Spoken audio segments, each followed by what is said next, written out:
Had a very good day today, Lo. Had a very good day today, bro. Did you? Yeah, today was a positive day. But now we're on the show. I gotta get fucking negative. You know what I'm saying? Now you gotta get negative. What the fuck? What do you mean you gotta get negative? That's my role. That's my role of this threesome right here. So you have to go negative? Mm-hmm. So apparently we're live on IG too. So Check on your IG. yeah, that's what I'm looking at right now. Live. RaiderNationLive is live on IG. I think we are. I'm gonna find out right now. I'm trying to figure this shit out. I'm doing it. So if you looked at the thumbnail that I put up, bro, it's got a thumbnail of fucking thumbnail overlooking. Huh? Yeah, I see it. What's up? Thumbnail looking the whole controversy that is the Raiders and our new head coach. You know the bullshit these motherfuckers are talking. Oh shit, Gabe's in the building. What up, motherfucker? Yes, sir. Put him out first, dude. Put him out first. Just show by himself, baby. Just show him by himself? Yeah. They can see that smile. $1 million smile. What's up? Let's go. Hey, man. Let's go. Trying to see if we're live. Yeah, we live. We live on IG. We're supposed to be live on IG right now too. So that's what I'm trying to figure out. Yeah. I set it up. Let's see what happens. Let's see what's happening. Moved up in life, bro. We moved up in life. I set it up, so let's see what happens. All right. Let's get into it, fellas. What's going on, everybody? Welcome to Raider Nation Live. We are your hosts. I am Dirty Low, Coach Gravy, and the homie Raider Gay Folk 20. Sir. Where my name at? God damn it. It's up top. Relax. There, Oh, okay. I got All you. right, I got couldn't you. see. Hey, don't start your shit, Gravy. Don't start your shit already. I told you, man. I gotta change up when we all three of us is on here. I gotta be the one that's positive. Why? So you're trying to say that Gabe is negative, bro? Gabe is probably like the most positive person that's on here, bro. And you're always been negative. Since Gabe's been gone, bro, you've been one of the most negative people on YouTube. You're more negative than Tripping. You've been hella negative, bro. Banduce, kick back. Banduce, kick back. Banduce. This fool called me Banduce, bro, when we get on. Banduce, what the fuck? Fucking concha or what? Call me bread. Pan, the DJ Pan. DJ Pan. Banduce. Oh, get out of here. If you want your daughter's quinceañera done well, come to DJ Pan. DJ Banduce. He said Banduce. This motherfucker right here is crazy. Nah, bro, but I heard Gabe last night saying cool to let's give Mike Evans. It spent $35 million on Mike Evans last night. Who said that? My boy was agreeing with it, so I was like, how high were you last night, bro? You said 30 mil for fucking Mike Evans? Mike Evans is gonna be around close to 30. Once you're alive, this post stream, you'll find it. Look at old Snap. Look at old Snap in the mix. What's up, baby? I'm trying to see if what the hell am I? We're not live. I don't see us live on IG. But anyways, it says that we are live. We live right now. Yeah, we're live right now. Anyways, man, thank you guys for pulling up, man. I appreciate you. It's Raider Nation Live once again. I'm your host, Dirty Low. We got Coach Gravy and also Ready Gay 420, man. We weren't here on Tuesday. It's kind of down week. You know what I mean? There's really nothing to talk about. I mean, so we're just gonna run it Thursday. I know next week is the combine. I knew that me and Gravy were bullshitting saying that we're gonna go live on Tuesday if anybody got tagged. Nobody got tagged, so it doesn't look like Josh Jacobs can get tagged. Was that the last day for it to start, or was it that's when the day started to enable the tag? After the 5th. After the 5th. So the tag can be placed at any time at this moment right now, right? So as we're live right now, fucking Chris Jones can get tagged to fucking whoever. I'm just saying. Chris Jones? I don't think Chris Jones will get tagged. Why wouldn't he get tagged? That would be a smart move. It all depends on like if they're an unrestricted free agent or a restricted free agent. Oh, okay.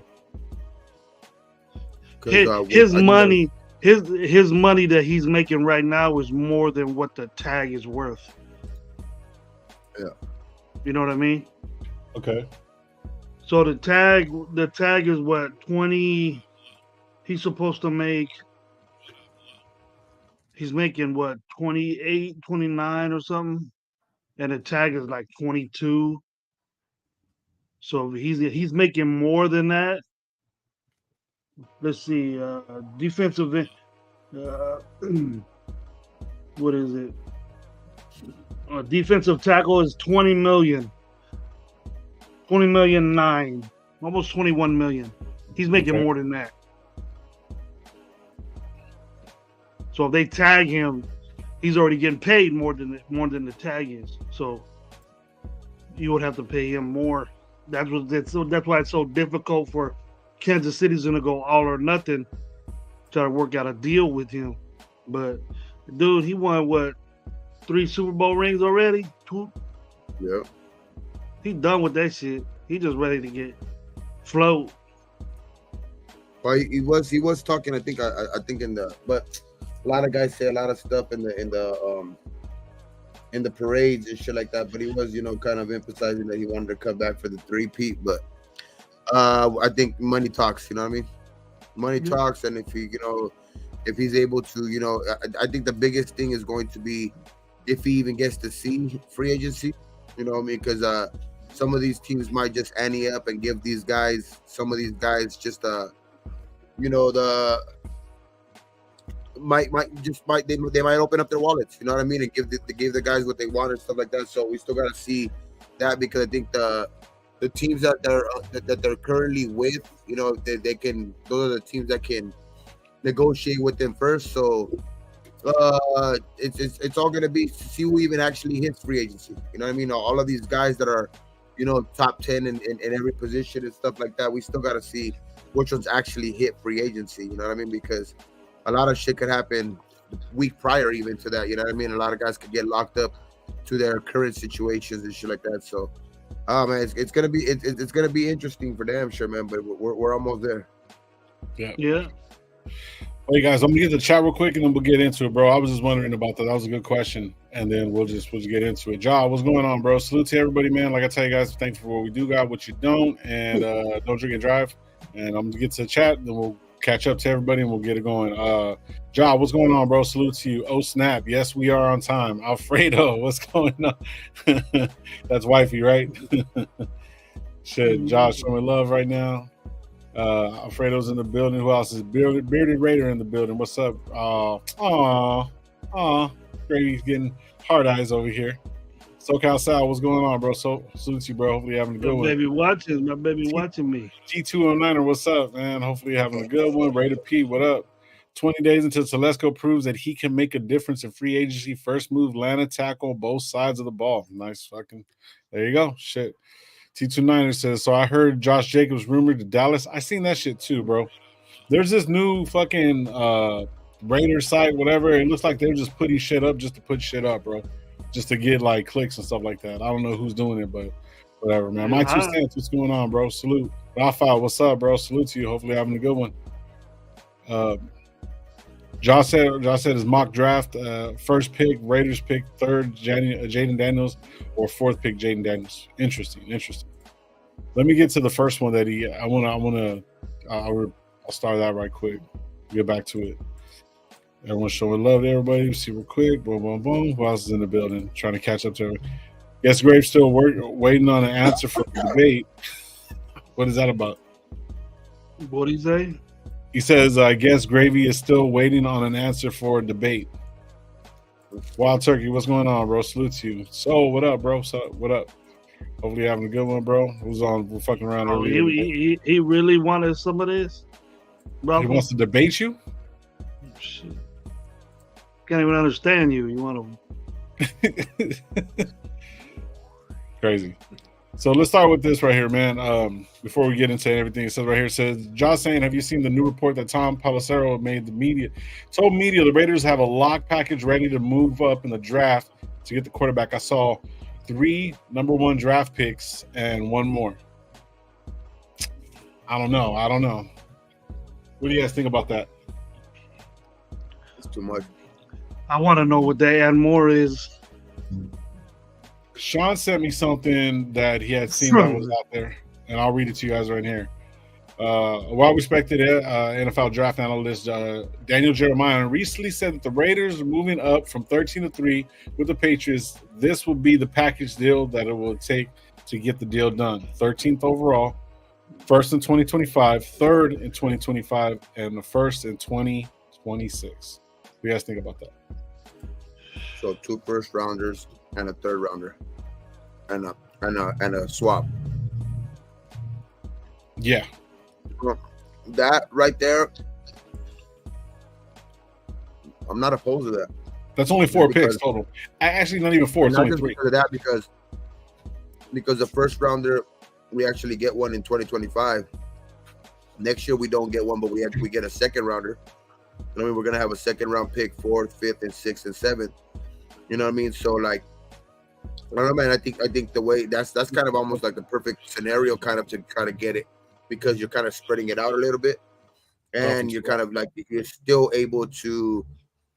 gonna able to get some, maybe not first rounders, but you're like with not giving up a second, like we're not giving up a 2nd rounder next year, kind of helps, kind of like, maybe take the blow a little bit out of, from next year and shit like that. But I don't know, man. That would probably that's probably the best one I've heard so far. That is true. That's the least picks gone I've heard. Yeah. But how do we know that Jaden? How do we know Jaden Daniels isn't gone by then? See, that's another thing too. And then who's gonna trade with the Bears if the Bears decide not to keep the number 1? You know what I mean? That's another big thing too. Who's gonna trade with the Bears? Because I mean, there's other teams that fucking Atlanta needs a quarterback. You know what I mean? Who else needs a quarterback? Apparently the Broncos need a quarterback. You know what I mean? These are all teams that are above us that need quarterbacks. You know what I mean? And then to top it all off, fucking Patriots need a quarterback too. The Saints need a quarterback. At least to develop. So then we don't know if these teams are talking to Washington or Chicago also. So if you got to do it now. You got to make the move now. If you do it during the draft, you're gonna look desperate. They're gonna tax the shit out of you. Yeah. So you got to do it. You got to do it before the draft. So it doesn't matter if you do it today. Doesn't matter if you do it 2 weeks from now. Just fucking get it done. Set your position where you're going. So then people can talk to you and give up their shit. Or, well, we moved up to 3. We moved up to 3. Okay, well, Atlanta wants to move up to 3 to get somebody else. Or someone from 5 to someone from 7 to 3. You get that 7 pick. Maybe Chicago wants to move back up with you. Chicago gets rid of it, has 9, wants to move up to 3. You get 9. Something like that. You start adding picks. Just.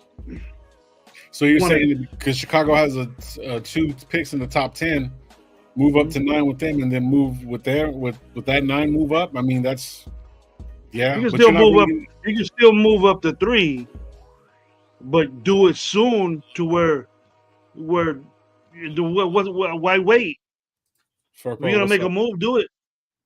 If you're gonna make a move, why do it? Why let New England hear a bunch of other offers? Do it now.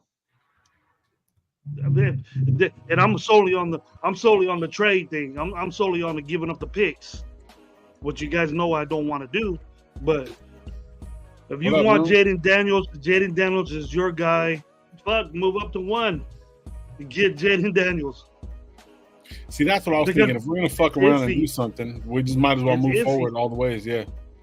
It's iffy if hey, what if they want? What if the Bears get Jaden Daniels, and then we're screwed? Because I don't want Caleb. See, another thing. I'll take Drake May, but I don't want Caleb. But see, another thing. If we get Drake May, I'm fine with it. Go ahead, bro. Another thing too is that Atlanta can move up to number 1 spot too, or they can have some kind of trade with Atlanta because Atlanta needs a quarterback, and if they're going to go up for Caleb Williams, which I highly, highly doubt, and I think Washington is going to actually make a push for the number 1 so they can secure fucking Caleb Williams, personally, because the simple fact is, they'll move up and maybe give up, you know what I mean, just switch that spot with them, because that's going to determine on if they're going to get Caleb Williams or not for sure. Because remember, we have fucking douchebag that took off to Washington, and that's his fucking offensive coordinator. Caleb Daniels is from Washington. Magic Johnson has ties with USC and has ties with Washington. You know what I mean? So it's like they really need to make that move up to get that number 1 spot to solidify what he probably told their fucking group that came in with Washington and say, hey, we're going to get this shit. You see what I'm saying? So it's like there's a lot of people battling for that number 1 spot. You got to keep it realistic. But for me, I think at number 2, I wouldn't say Washington is too inclined to trade up just because they're at number 2. I think they're especially with the news that Chicago, is kind of like leaning towards, kind of like making their plans, kind of known, kind of early, early in the process, especially at number 1, because nobody can really, nobody's able to. What up, bro?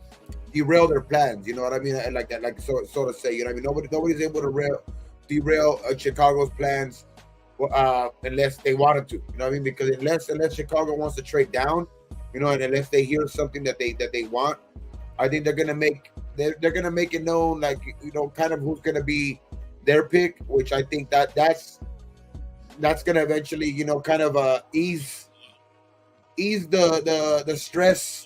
The stressfulness of Washington, you know what I mean? I think, especially if Chicago says that they're gonna go, Drake May or trade down or something like that. But if they trade down, then there's then they do have to go kind of in that stressful mode, because who knows what team wants to trade up? Because that team could very well be a team that's looking to trade up to go get Caleb Williams themselves. You know what I mean? Jaden Daniels.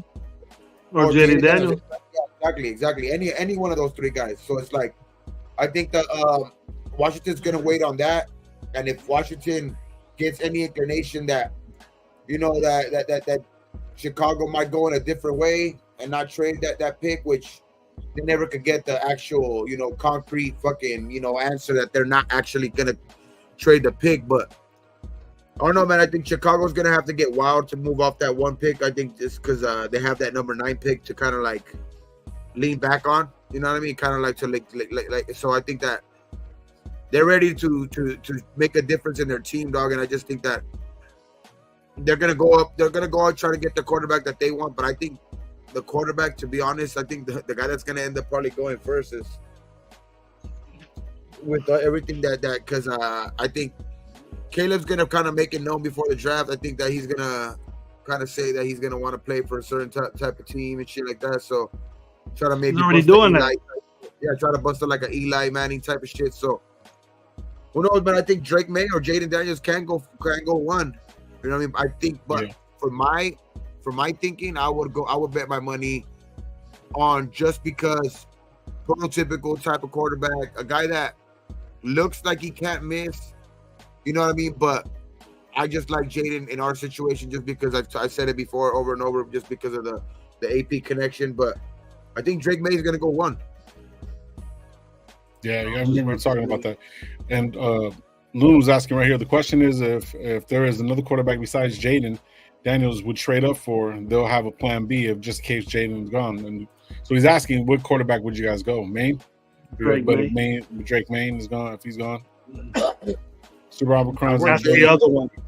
And my second my fallback plan is Drake if that could happen, but either one of those two is not going to drop out of the top. There's only going to probably be one left out of the top fucking 4 or 5, dog. Like maybe, a big maybe. You know what I mean? So like one of those 3 guys might fall to the lowest 5. You know what I mean? At the lowest. Mm-hmm.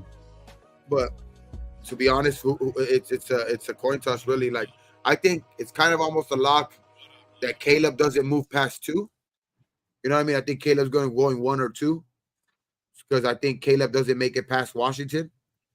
But I think the other 2 guys are the ones that can, you know, kind of move around a little bit between in the top 5. Like maybe Drake. It depends on who Chicago wants to go with. You know what I mean? If Chicago wants to go with Marvin Harrison, that actually makes it a lot better for us, you know? Chicago stays put, goes Harrison, Washington gets Caleb, and we're sitting at 3 with Drake May and Jaden Daniels. And Jaden. I'm going Jaden. Like I said, just because of the connection. Just because of the connection, but Cash, like I said, I think it was like the other day. Cash, what's up? Like I think I said I think I said this last Thursday where like I'm not,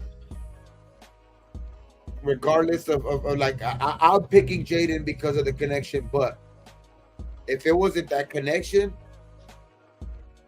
damn, bro, it's a coin toss. Like there's no connection. Like, who do you think the better quarterback is between Drake May and Jaden? I'll tell you right now, it's Drake May. To me, a lot of people ain't talking about. As much as I dig Jaden Daniels. It's so close because arm wise, I'm going Drake. Feet wise, of course, I'm going Jaden. But I mean, nowadays you want that arm, you know, kind of a little bit more. But like, it's not like it's like night and day type shit, you know. Drake May has his mobility as well. You know what I mean? Not quite as Jaden, but he has his mobility as well. And then Jaden ain't no slouch with his arm. You know what I mean? So it's like that's what I'm saying. Like it's so close, dog. It's like splitting hairs to me. That's why I'm saying it would be a coin toss to me. But because of the connection, I'm going Jaden. Drake May is bigger, right? Yeah. He is bigger. He does have a good arm, but I mean, at the same time, this is the only thing that I'm kind of a little worried about. And I kind of mentioned it last show too, was that regardless if we get a rookie quarterback, they're not all going to be CJ Strouds. You know what I mean? They're not all going to be that. It's very, very rare that you get something like that in that situation. I believe that us having the situation that we do have with the new head coach, you know what I mean, especially with DeMarco Murray kind of being the defensive guy and letting Stroud and them develop the way they need to develop. But it's very, very rare that Jaden Daniels, if it is that possibility, Jaden Daniels is going to come in and just be the starter off the rip. It's going to be very difficult. So we're going to be basically seeing the same shit that we've seen the last nine games of the season because we had a rookie quarterback. Even though he was a 4th rounder, it still doesn't matter. It's still going to be the same kind of process. So a lot of us aren't going to really going to see the full potential until he gets better, unless we bring somebody in on a cheaper contract and he sits behind him for a couple of games until he gets to speed or whatever will not. Plus, if he has the full offseason, that's going to be determined really if he's going to be able to stay healthy during that time and, you know, get ready for, you know, moving forward. Because worst case scenario, even our coach said, Aiden O'Connell might be our starter, bro. And I hate beating the drum on that shit, but it's a possibility. You know what I mean? And then they're circulating that shit that Gravy said fucking a year and a half ago, bro. Now they're saying that with Getsy coming, everyone was saying, nope, there's no way Justin Fields is going to come, because all of us wanted Justin Fields at one point, just to start off if we couldn't move up. Now there's reports saying that they're saying that he's coming. It's a possibility. So if that's the case, then I don't care what happens to the first round pick, because we got our quarterback, a cheap quarterback for the next couple of years. You know what I mean? Well, at least for next year. And look what that will cost you. And look what that will cost you. 3, 2, maybe at the most. At the most, a 2. 2 and a 3. Yeah, let me see if I can find that. A 2 or 5 or 3. I think a 2 is good for Fields, but I like the scenario with the rookie too. But it just matters who it is. That I like the way Jaden Daniels, and I know I've been talking about that. It looks like to me, I'm confident in saying that we're gonna go out and get one of these young guys. So if then I'm done arguing about that. But there are other options out there, free agency, and with Fields or I hate to say it, but Wilson. And those guys are legitimate quarterbacks, bro. And they gotta be better NFL wise, knowing stuff. I see in the chat, Fields doesn't know defenses. All right, well, you watching Chicago games or you watching Chicago games every game? His progressions, and he didn't have shit out there. He don't have nobody out there to throw to. So he depended on his feet. And we know what Wilson could do and all that stuff, but I'm pretty much convinced that we're gonna do what we can to get up there. But it's just so bad that we don't know how other people see Jaden Daniels if he's number 1. A lot of people have him the best quarterback out there, number 1, because his athleticism, and then, everybody's saying, hey, Washington, Caleb is just stuck to Washington. That's what people are saying. But what if it don't happen? And then, you got Drake May out there, another good quarterback. So we're gonna give up so much. I just want the right dude pick. I don't want us dicking around getting a plan B. I don't want to be giving up 5 picks and plan B. I want plan A. So right. That's right. I know Gravy. Shout out to everybody that's in the building, bro.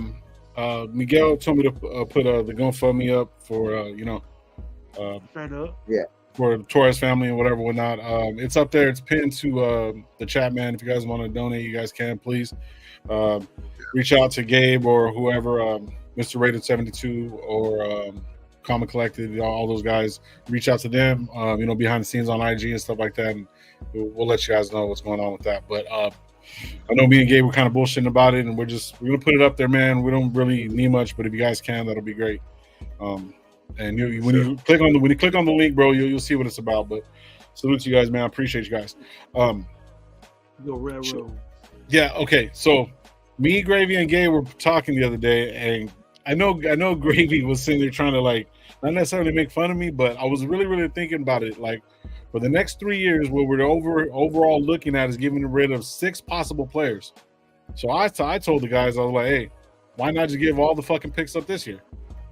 I just said it. And I know it's a dumb thing to say, but it's just a fucking idea, because if you really, really look at it, if you give up 4 picks this year, right? If you do, I mean, that's 4 picks that you don't have to. Maybe next year you don't give up a 2nd round or a 3rd round. Then the year following, you know what I mean? Maybe that. All I was trying to say is that it's never been done, and you never seen shit like that. So that's why I was just thinking. And they were kind of like telling me that would be a crazy ass thing to think of. But it's been done. It's been done, but I wouldn't mind doing that shit. You know what I mean? Shout out, Ja, bro. Salute to you. Tubby's in the building. Ella Terry and Clifford. What's up, bro? Salute to you guys. But no, give up your whole draft for number 1, getting Jaden Daniels, and that's it. Yeah. That's what you mean. Not just Jaden Daniels, but I mean, think about it, because I mean, not the whole draft. Like shit, just give up at least 4 players so you don't have to give up so much in the future. Give it up all now, because at least we'll have a future. and because Telesco's supposed to be coming in, he's supposed to have great draft picks. You know what I'm saying? 1, 2, first, second, third, and fourth. Fuck it. In 1 year, I mean, I would do some shit like that. For one, I think Telesco will get fired for that. And then the minute he does that by Mark Davis. Yeah. It's been done once. Then for Ricky Williams, I remember that. That's what Loon was saying right now. And then a good coach, Mike Ditka, got fired when he did that. You know, for anybody that did Ricky Williams really come in ready to go? No, because Ricky Williams was playing with fucking Ricky Williams was the best running back in football. Ricky Williams was like, unfortunately, like the NFL was on some bullshit back then, but there was no weed though. You know what I mean? So and he was heavy into he wasn't gonna stop. Like his thing was he wasn't gonna stop for nothing. So my question is, was Ricky? So the Saints traded up for him, and then Ricky Williams went to Miami afterwards, right? Yeah, he was a free agent. He rejuvenated his career in Miami. Oh, okay. So then maybe he just didn't want to go to the Saints, bro. No, I think it was because he came out on interviews, said that he just had a problem. I mean, it was a thing at the beginning of his career that like he just didn't want to get off the weed. He just didn't want to. It was something that it was part of his fucking life, dog. And it's still part of his life. You know what I mean? That shit's always been part of fucking Ricky Williams' life. I think in one of that same interview, he kind of like towards later, like when he was in Miami, he was able to do it more in the off season and know when to cut it off. But with the Saints, he just didn't give a fuck. It was illegal in the NFL there. Yeah, very illegal. Yeah. It was a drug. It was like a you got, you know, it wasn't an addictive drug or anything like that. But and then he had this problems with the media where he used to work. He didn't like a lot of people around him and shit. So he used to wear his helmet when he did interviews and shit like that. So he had a the Vikings did the same thing for Herschel Walker from Dallas, and it killed them too. Interesting. Well, that's how Dallas became Dallas. It was because Herschel Walker. So my thing, so he's saying that it killed the Vikings. Okay, so this is my thing. If we were to do that just to ease up the blows, because a lot of people are saying going forward, you know what I mean, we won't have any picks. That's what I'm saying. And right now, we really only need maybe a couple of free agents just to keep us going. Maybe 5 total free agents, especially with what we got. You need young guys too, Blow. You know that. But see, you can't say that, because you can't say that we need young guys too, but then say that we need veteran presence. You see what I'm saying? It's like the contradictory, because at the same time, especially if we're going for a quarterback, right? If we're going for a quarterback, we're going to have a second-year guy that only played 9 fucking games, and then a rookie, because we moved up for all that, right? So one way or another, if we get another young guy or somebody just like falling off or whatever, we're not like a Brissett or some shit like that, then we got a quarterback room. You see what I mean? Not Brissett. Well, I'm just saying, bro, like you're saying not Brissett. I'm just giving up scenarios, bro. I don't want fucking Brissett neither. I'm just giving up scenarios, just the talking points, dog. That's all I'm doing. But it's like you're shutting everything down, bro. Like, what the fuck? Well, I don't want it to be just like what Josh said. Like what Josh's saying right now. Like what the Niners did for Trey Lance. They gave up 3 number 1 picks. Mm-hmm. And now they're just depending. Look how much the 49ers are behind in cap. They're not even close to being over the cap. Yeah, but at the same time, I mean, look at a lot of these teams that went over the cap, bro. They're still cool. They're still working with something. New Orleans is one. Broncos gonna pull out of that shit because they got that. I don't think New Orleans ain't never gonna be out the cap. I'd give New Orleans about 3 years to be out that cap. Yeah, they were like they're almost $100 million over the cap, over the cap, dude. Yeah, $100 million over the cap. There's ways to hide that money, bro. There's ways to get about it. You know what I mean? The Lou saying contracts it were don't there. make sense for that. Shout out Sean Johnson. What's up, bro? Niners trade 3 first round picks for Trey Lance, and it didn't work out. But Daniels didn't. All but Daniels. And Trey Lance at all Daniels is different, but it's hard to work because they can't win with the loss. It's hard part. Okay.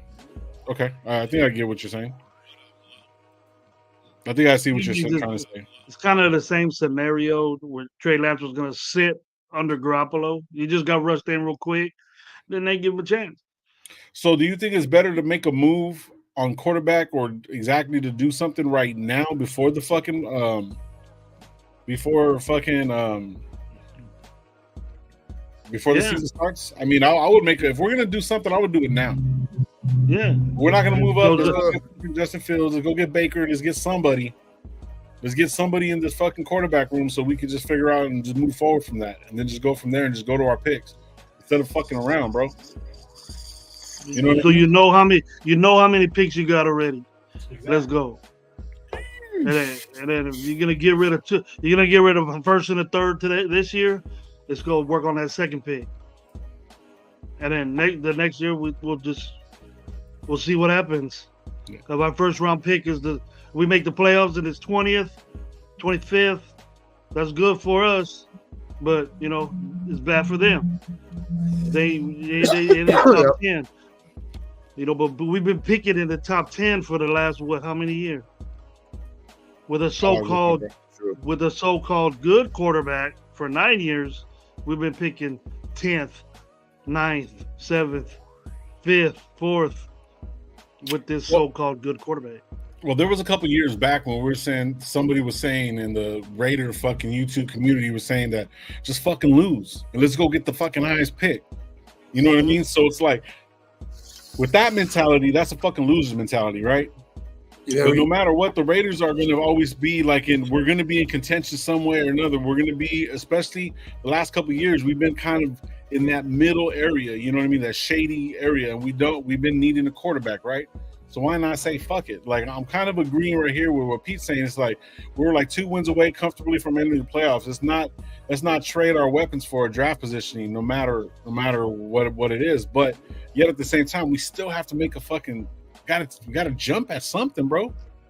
You know what I mean? Because we've been falling for all the same old bullshit over and over and over, bro. That's what I'm saying. I think our youth is good though, dog. Like our youth, not like super great, but I'm not even talking about just our our rookies from last year, dog. I'm talking about Nate Hobbs. Talking about like guys like Max is still young. I'm talking about guys like fucking Spillane's still young. Like don't matter who picked them. Don't matter who picked them, they're still young. Yeah, Koontz is still young. You know what I mean? Like our youth is still good to where I think if you can add some guys like, you know what I mean, like a in the free agency where you can add like somewhat. I don't want to go old. I don't want to go super fucking just veteran, but like guys like Leonard Williams, guys like the dude from Christian Wilkins who are like 27, 28 years old, who are still considered young in this league. You know what I mean? So then you can afford to kind of I think you do have to get some I think I do agree you do have to get some veteran maybe presence, because at this point, who would be the veteran presence, especially when you're getting rid of guys like Hoyer, guys like Jimmy G, which they're just veteran presence. You know what I mean? I wouldn't say that they contributed a lot to on the field last year, but they are a veteran presence and shit like that. But what we I don't know how much we bank on that. Like, how much is that important? You know what I mean? Because it looks like it is a new culture, but I don't know, man. Like sometimes that is important to have some of those guys in there, because especially like if we do go away from like the John Jenkins, the Adam Butlers, like Adam Butler's still kind of young, but like guys like that. You know what I mean? So I do agree we do gotta get some veteran presence, but I think free agency is gonna get us. I think free agency is going to put us over the top to where we're going to be able to kind of not worry about those picks so much, dog, once draft time comes around. This is what I think. I go, if you Okay, we do get Daniel. We do everything we can to get him, and then next year we don't have a number one pick, and we get a Leonard Williams or a Chris Jones. Okay, that makes up for that number one pick because it's a number one pick type guy. Yeah. You know what I mean? We have to get a guy like that to recoup. We could just say, like we said when we got Richard Seymour, we gave New England our number one pick. We got Richard Seymour. Richard Seymour was way beyond a number one pick, better than a number one pick. You know what I mean? So, DA. So that was cool. But we have to in free agency make up for those picks, that we're gonna lose because we're gonna sign them. We're gonna sign them for 2-3 years, 3-4 years or whatever, and then it's gonna go till 26 and to 2025, and then that'll be our number one pick. You know what I mean? Chris Jones, like we got Chris Jones in free agency, right? He's a little expensive. I'm starting to look like the money he wants is a lot. So yeah. Or we get a Snead, right? You can't get a Snead out of college right now. The best cornerback is not better than Snead. So that makes up for that number one pick, and we get Snead for next year. Well, if we do shit like that, and we do shit equal like that, then I'm down with it. But the only way we're going to be able to do something like that is if we get them now and then move up in the draft. Yeah, well, we get them now. We gotta get them now. Like no, right now. We gotta. Well, March. It's in March. Yeah. Once March comes around, once the new year, and then the free agency starts coming out, we gotta start. Planting the seeds since now. You know what I mean? It's type shit like that. But like we can't get caught with no getting caught for fucking no tampering, none of that. We don't want to get caught for anything like that. We don't want to use no draft picks. We don't want to lose no $1 million type money, shit like that. But we do gotta have a certain plan for free agency, dog, and know what we need, like and we gotta have a contingency plan too, dog. Like if all said and done, like, and what's kind of crazy is that like almost not even a contingency plan. It's almost like you gotta do the contingency plan like ahead of time, because like you gotta plan ahead of time because the draft comes after free agency. You know what I mean? So we might need to sign a quarterback, you know what I mean? Like the guys we've been talking about, like the guys like Kirk, well, not Kirk Cousins, he's gonna cost too much money, but fuck guys like fucking, maybe Russ, you know what I mean? Maybe Russ, comes for cheap, maybe stuff like that, but because you're going to need a backup plan. Well, I mean, to be honest, like I wouldn't say like backup plan. I'm fucking forgive me for not even for even forgetting. I don't know how I fucking forget, but we still have Aiden. We got Aiden as a backup plan. I don't know how comfortable people feel with that. You know what I mean? As having Aiden as a backup. I mean, having him as a backup and in his second year, he did kind of show me a little bit better.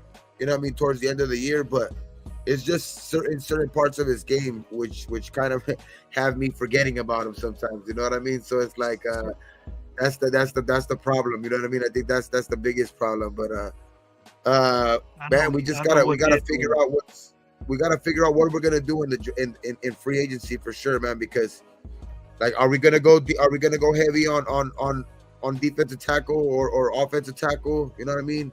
Or you know what I mean? Or are we going to go just offensive line heavy, just or go get a corner like a top end corner like a Jalen Johnson, like a fucking a Snead, somebody like that. So we got to figure out what we're gonna do in free agency for sure, bro. But like, I think going defense heavy would be the way to go in free agency. That's what, like, the way I'm kind of leaning towards. And then put your fucking go take Texas Hold'em that bitch, put your chips in the fucking center, man, and let's fucking go all in and fucking get the quarterback that we want to get. Shout out Dolphins for life, bro. He said Raiders gonna be so good so year. We just need a quarterback, definitely. Raider Big says right here, it says there's been rumors we want to move up in the number one spot, and if we did that, took Daniels and not Caleb, what would be your thoughts on that? Fuck it. Cool. Let's run it. Cool. Because right now, shout out Sean, man. He sent me all the active players right now. Shout out to everybody. Fucking Michael. AO4 made me quit Blue Chew. So look, these are the active quarterbacks that we have right now, okay? This is who is on our roster. I'm going to go through everybody right now who's on our roster. These are all the holes that we need to fill, all right? Active quarterbacks right now is Aiden O'Connell. Jimmy G's going to be gone. Hoyer's pretty much gone too. Active also right now. The only two running backs that we have active are Brenton Brown and Zamir White, because Josh Jacobs is a free agent. Cecile McCormick and Tyler McAllister are future contracts, right? The wide receivers that we got right now, Adams, Myers, Tucker, and DJ Turner. Hunter Renfro, but he's going to be gone, right? Active tight ends, Mayer and Gentry. That's it. Okay. So Fotheringham, I think Hooper is only 1 year deal. So I think Hooper's gone also. So this is who we have right now, pretty much offensive line that are active. These are active players. We got Miller, Parham, Munford, and Dalton Wagner. Future are Brown, McKenzie, and DJ Fluker. Okay. It's crazy that we got DJ Fluker because didn't fucking Telesco draft him. There's that. Okay, defensive ends, Max Crosby, Kuntz, Tyrese, and Janarius Robinson. But Janarius Robinson just got a fucking DUI. I don't know how long he's going to even be on because he got a contract for less than $1 million. So I don't even know if he's going to be here. Future contract is Snowden, Smith, and Angola, international player. Okay, cool. Defensive tackles that we got right now are Tillery, Butler, and Byron Young.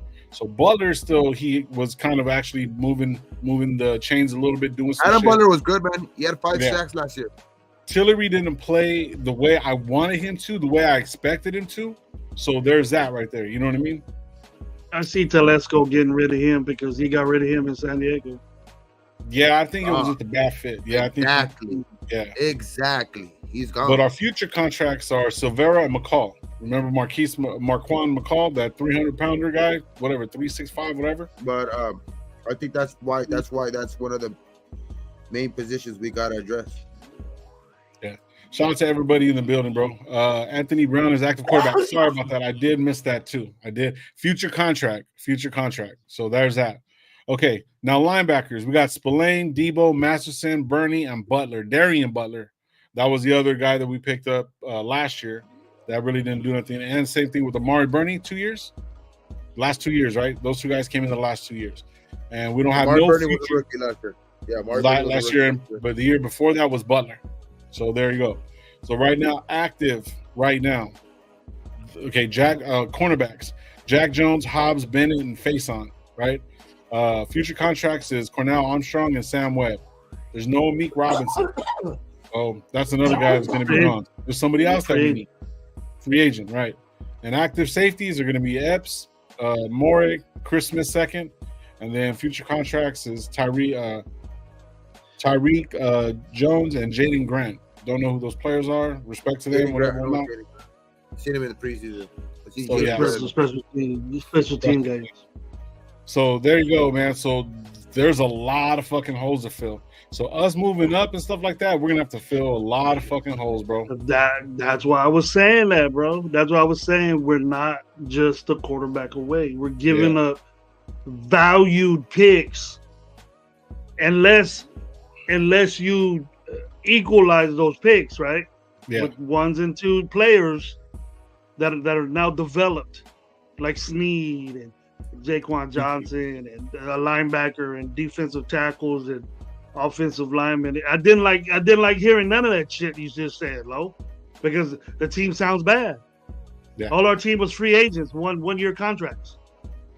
You know what I mean? Epps had the 2 years. Trayvon still got another 2 years. I'm just spitballing off we're gonna keep Morey. We most likely keep Epps. Yeah. But look at our cornerbacks. You got Jack Jones. He had a good 6-7 games, but the longevity of this guy, can he uphold what he's doing? Or we still got Bennett out there that basically everybody just gave up on. That's it. And a guy that was hurt the whole season. Got Hobbs. Got Hobbs. But all three of us have said we don't like Hobbs on the outside, bro. Oh, I don't think he's playing outside. I think we're gonna end up getting somebody. Yeah, so that's where a Snead will come in right there. You know what I mean? A Snead, a Jaquan Johnson, or somebody, you know, anybody who can lessen the blow on the outside, so that they can make sure that it keeps Hobbs where he needs to be playing, which is the slot. So we can't give up the future, bro. So that's the whole thing that sucks, bro. We can't give up the fucking future for a possibility, and that's where Michael. What did Michael put? Bennett equals Mullins. Fuck you, Michael. So March 13th at 4 p.m. is the deadline, the trade deadline. So news is so March 13th of the trades that include players and draft picks. So we need to find out if AP and Tom Telesco has a package deal to trade March 13th.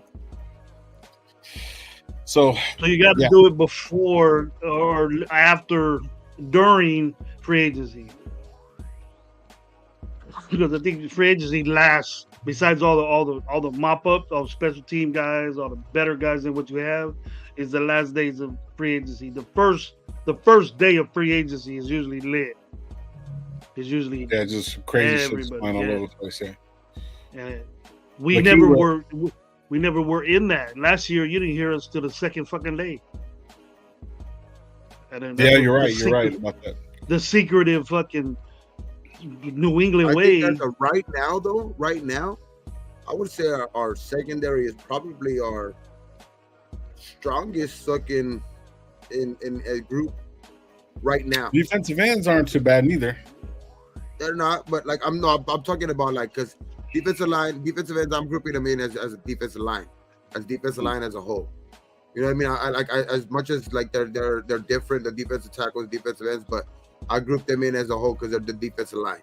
I mean, and the linebackers, then the secondary. You know what I mean? So I would say that the best group overall is secondary. I'll probably say the secondary because of Hobbs, because of Jack, because of Morik. Morik played good last year. Epps didn't play bad, dog. I think Epps got a little bit of a bad rap with a lot of people, but he was solid, man. I think Epps was solid, and he had a lot of experience, man. So I think I like the way Epps played. I mean, Bennett for sure. That was a bad move, but Amit played great. Hopefully, we can maybe get something. Maybe we could try to get him back on the team. I think he sounds like he's a locker room favorite. He sounds like he's wants to stay in Vegas. So maybe we can still get him for a corner. Maybe we could get him as a depth piece. Still and keep him there because he's solid there. He's solid at that position. And I mean, he's a very important piece when he's playing that role.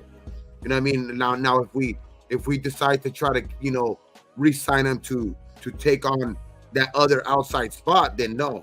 You know what I mean? That's not what I'm looking at. But if he's re-signed to play the exact role that he's in right now, he's solid. Amik is solid, bro. Like he's in right places at right times, and especially if he's getting he's maximizing his reps that he's actually getting. I mean, he's a very solid player, right? He's a very solid piece, but we gotta go out and try to go get better on the outside and make Hobbs maximize his place, at the fucking slot roll, dog, because he's the fucking very important piece because he plays like our having to worry about that other outside linebacker as much is not as bad when he's playing that nickel role. You know what I mean? Because he plays that other linebacker to perfection when he's playing in that role, dog. You know what I mean? He's one of our fucking best linebackers when he's playing in that role.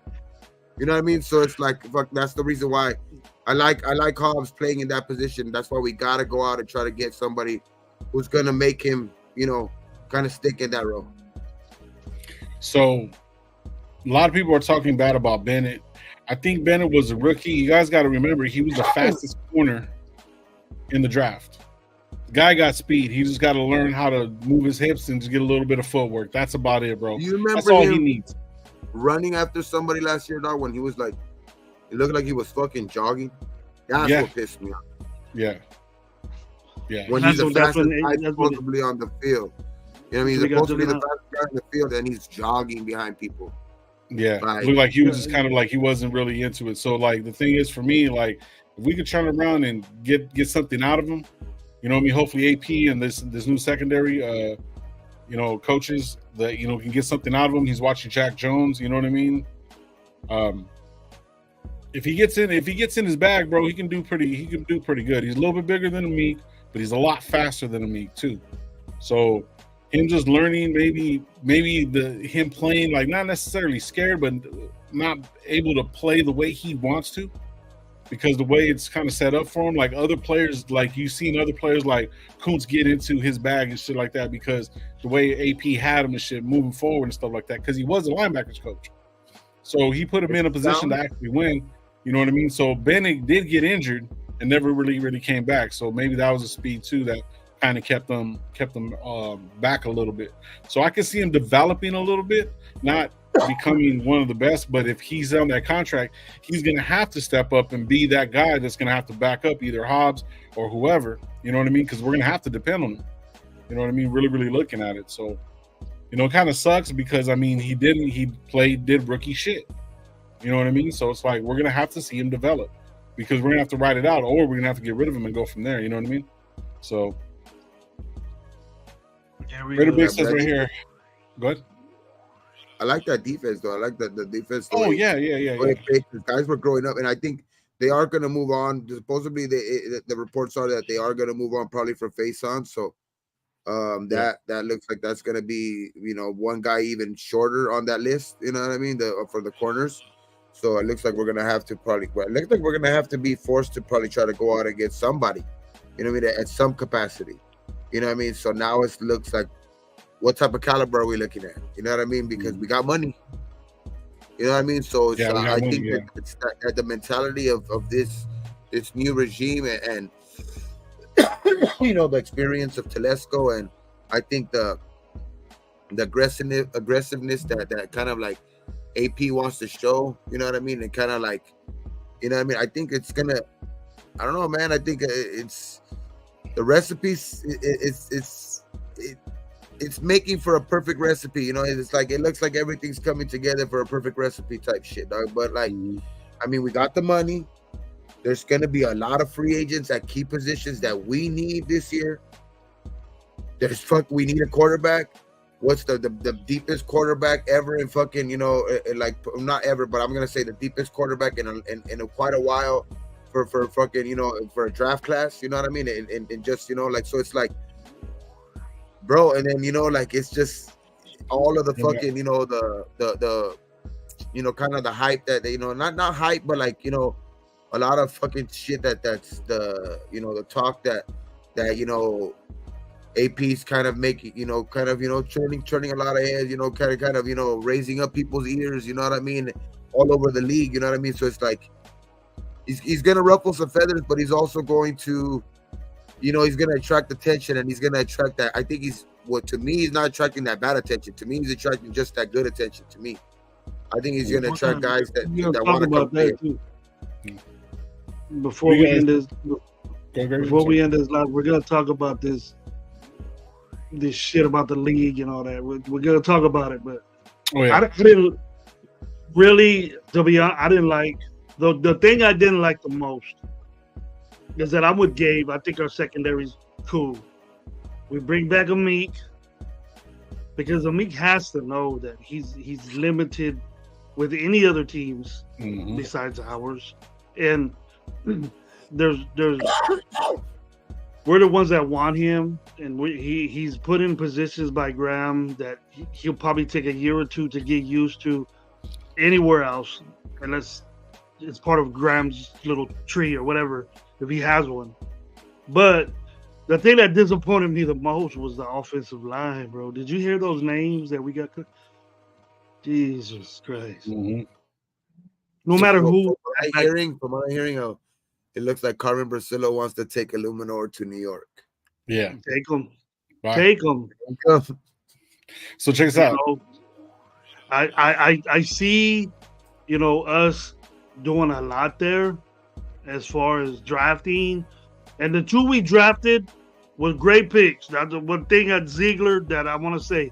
I like Mumford at tackle. at right tackle, and I think he can develop it. He develops in the. You got to look at this division, bro. That he was dealing with some mean ass shit as a rookie. You know what I mean? And getting put out there on his own as a rookie against some deep ass fucking defensive. So he learned on the quick. So I think Mumford's gonna get better. It'll be. He's gonna get better. And then I think Dalton Wagner would be a good piece, bro. He's a big dude, but he was just injury. So if he's healthy, Mumford's ahead of him. Dalton Wagner was he was the guy that they not injured. They put him on. They designated the injured reserve so nobody could steal him away. Yeah, steal him away. They basically did what they did for. They basically did what they did the first year with Sincere McCormick, but it looks like Sincere McCormick didn't turn out into anything. You know what I mean? Because he hasn't been able to hit the field. But which some other channels would have you think that they can produce the same stats. You know what I mean? But neither here nor there. But I just say Dalton Wagner, dog, is just. He's big. He's a guy like that, but he's a guy that's still going to, no matter what, he's still a guy that's going to back up even a Luminor or Mumford or a fucking, or a Miller, a guy like that, because he's still a guy that's still developing. Like, he has a size. He's 6'8", 300 and something pounds, big dude. But I think we need more help in the interior of the offensive line. I think our problem more is on the interior of the offensive line, guards, center. We got to look at those. We got to look at to see if we can upgrade any of those positions. And like the draft, it looks like it's going to be deep where we could possibly get one of maybe those replacement type maybe in the guards. But I think we're going to at least maybe going to have to look at one guard or one center, possibly both, in free agency. Got a question for you guys. Vicky was asking, do we try to get a Paul Mal back? And also, what do you guys think about Kendall Fuller from Washington? The corner, Kendall Fuller from Washington Commanders? Oh, I like him. Yeah, I would take Fuller in a second if we can't get Snead. You got Johnson out there. You got there's a few decent guys, but Kendall. Who's that? Is he a corner or is he a safety? The one that just got that's going to get released from the Bears. He's a corner. Johnson. He's the one that went to Central. Right here. Yeah. Central here. The one I go to. Yeah, he's going to get released. They just put it out this week. He's about to get released. The Bears are going to go away from him. He's played some good football in this league.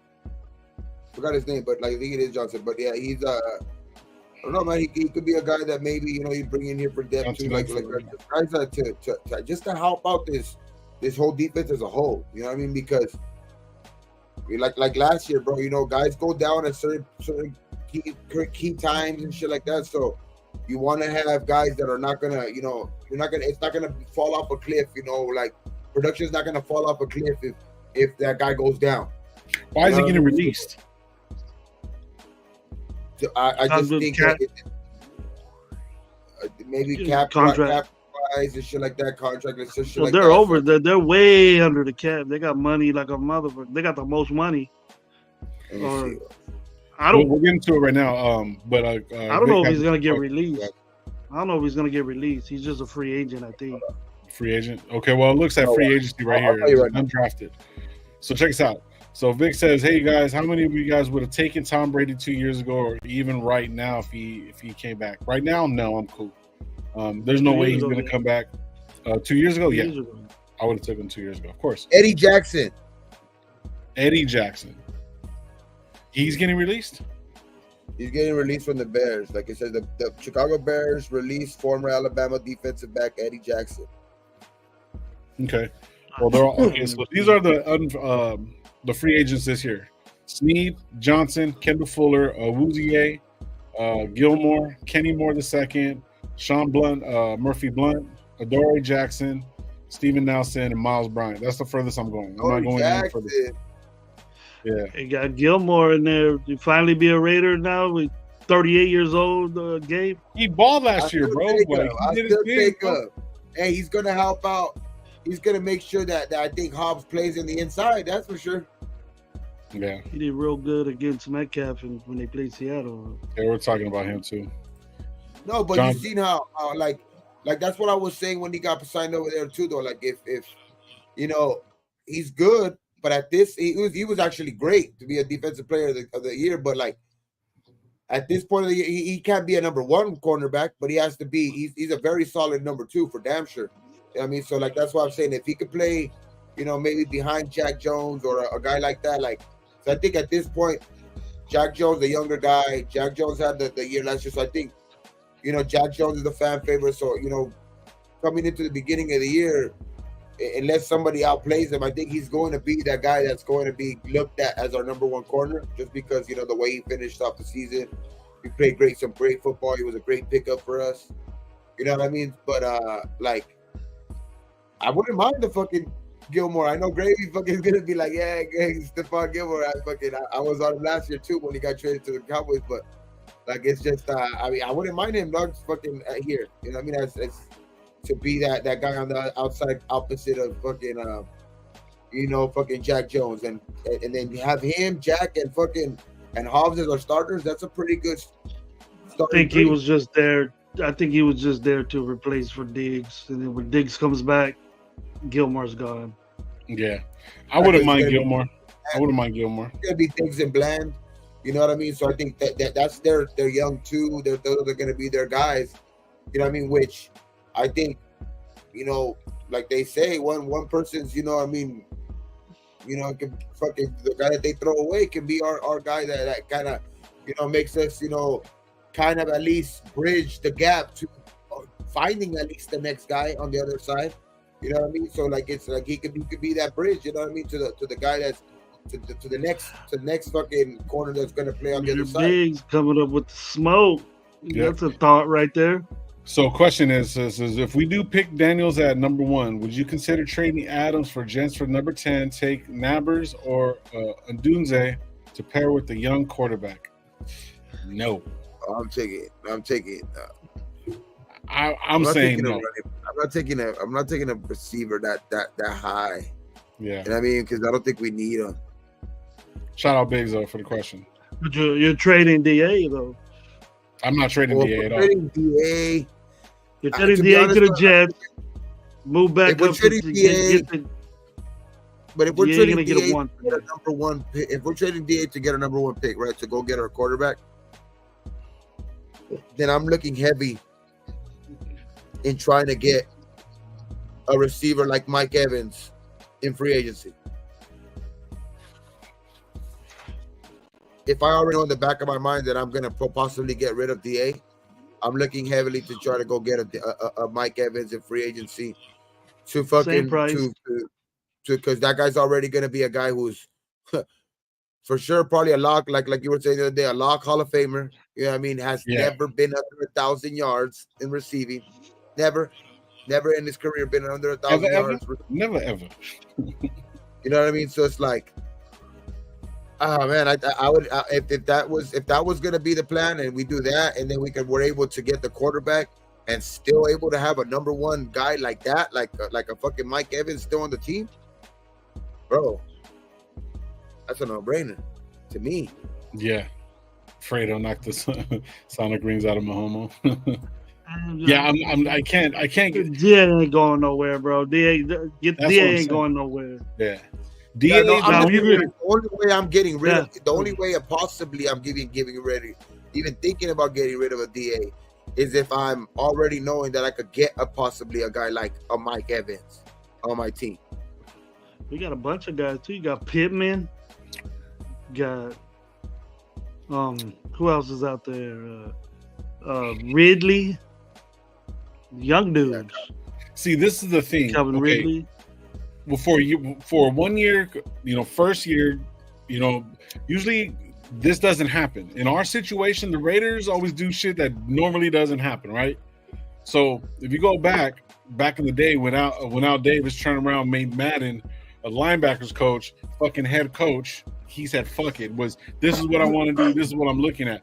We're doing orthodox shit. So for us getting an interim head coach and him actually getting the job, and this is the second interim coach that was close to getting the fucking job, you're not going to get rid of the fucking one of the number one guys on your offensive side of the ball that's holding that shit down, that players are looking up to, that young players want to be like, that young players want to fucking model their game behind. You're not going to get rid of them, bro. So we got to get out of this mentality that we're going to get rid of fucking DA. We're not. Let's go get rid of Max then.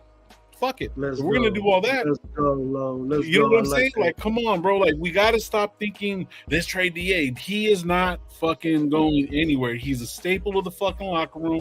And if they trade him, then guess what's going to happen? If they lose him, if AP comes in talking about Josh Jacobs, DA, Max Crosby, and he trades him, nobody's going to believe his ass, and nobody's going to play for him the way that they did play for him. DA is fucking here to stay until maybe next year. If it doesn't work out this year, then there's a possibility that he might want to be traded or might want to get out of the contract. But no fucking way that this guy's going to get traded, that Telesco's going to come in and get rid of one of the fucking staples on our fucking offensive line. No matter what anybody thinks about him, he still had a 1,000-yard career. And how many seasons is he in now? 10? 9? There's no way, bro. There's no way we're getting rid of him. So we got to stop thinking about that, bro. We got to look at it in a fucking clear, smart way, not just throwing fucking players out, especially key players on the offensive side of the ball. There's no fucking way. Sorry.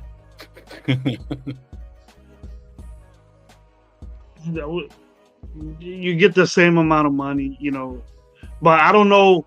All these suck players that we're so in love with, the Renfros, the Derek Carrs, the all these guys that didn't do shit for the Raiders, and then you come over here and get a guy legitimately 2 years in a row get 1,000 yards. 2 years in a row he's got 1,000 yards for us. That you're not in love. You're not in love with DA with 4 different quarterbacks. You know what I mean? How could you not be 5 different quarterbacks? How could you not be down for DA, but you're down for Renfro and Derek Carr and Waller and all this other shit? But you weren't saying, well, let's trade this guy, let's trade Renfro. Now you're saying that because Renfro ain't doing shit. I wanted Renfro going last year. But what did DA do to you that's so bad for you to want to get rid of him? Get a number 1 pick? We're using our number 1 pick on our quarterback. Supposedly.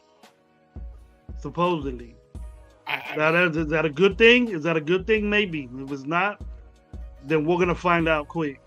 Yeah.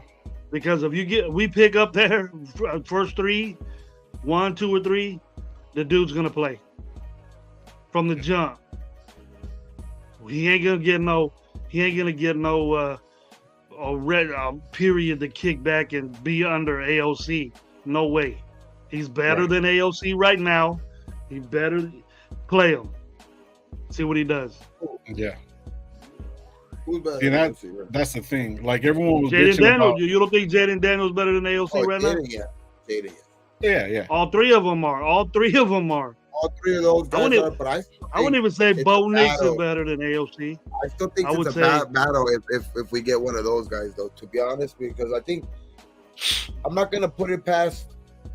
You know, a fucking, like, as much as, you know, we say that he's not going to, you know, get the fastest, you know, legs in the fucking league or whatever like that over one off season, you know what I mean, Aiden O'Connell, but he's obviously never worked with any NFL type of strength and conditioning guys or guys like that. So I want to see what he does in this off season, dog. Like, let's see if his game is able to make any type of jump. I'm pretty sure it's going to make some type of jump because obviously he's going into his sophomore year.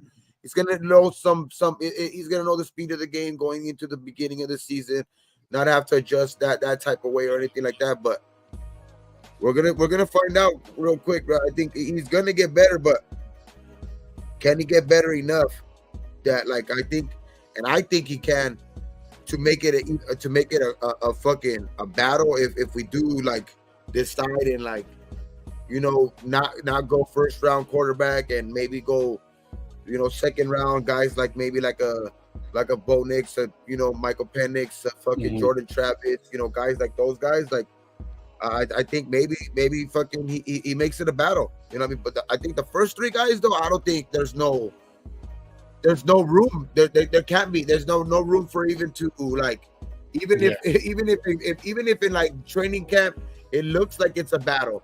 There's no way that any of those three guys, as high as they're gonna be picked, there's no way that they don't start. That's a problem.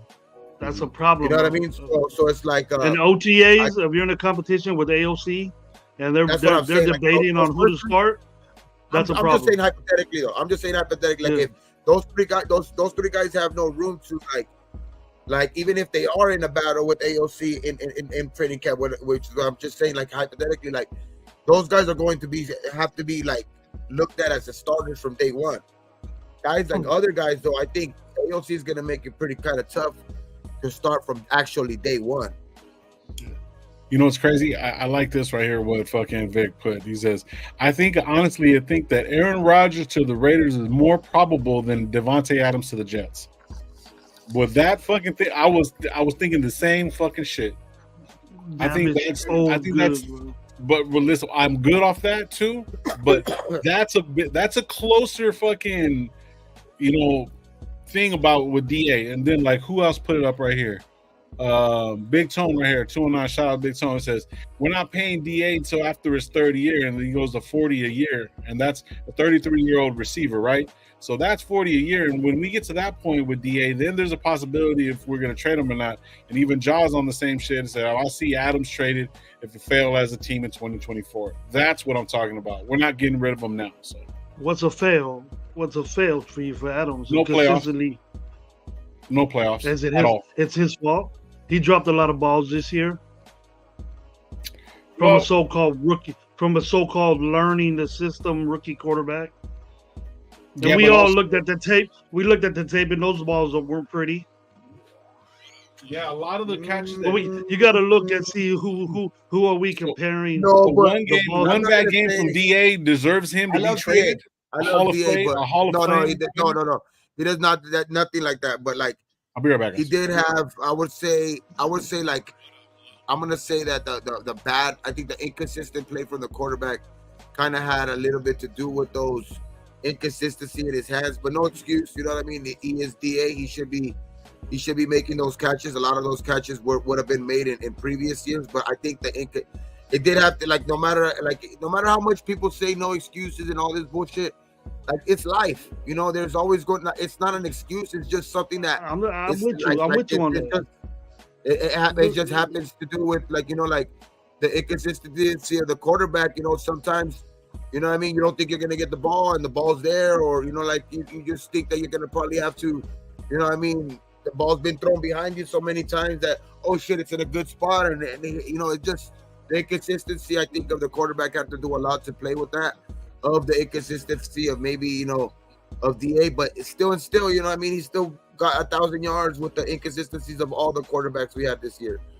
You know what I mean? So like, I mean, Gabe, is that we're comparing Carr and AOC throwing the ball to DA when what's his name was throwing one of the best quarterbacks in the NFL was throwing him the ball, and then we can't compare him. We can't compare him to Rodgers.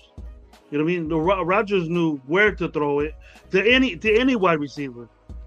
You know what I mean? We cannot blame DA for getting balls from Rodgers and then dropping balls from Carr and AOC because I think the gap in between is so wide.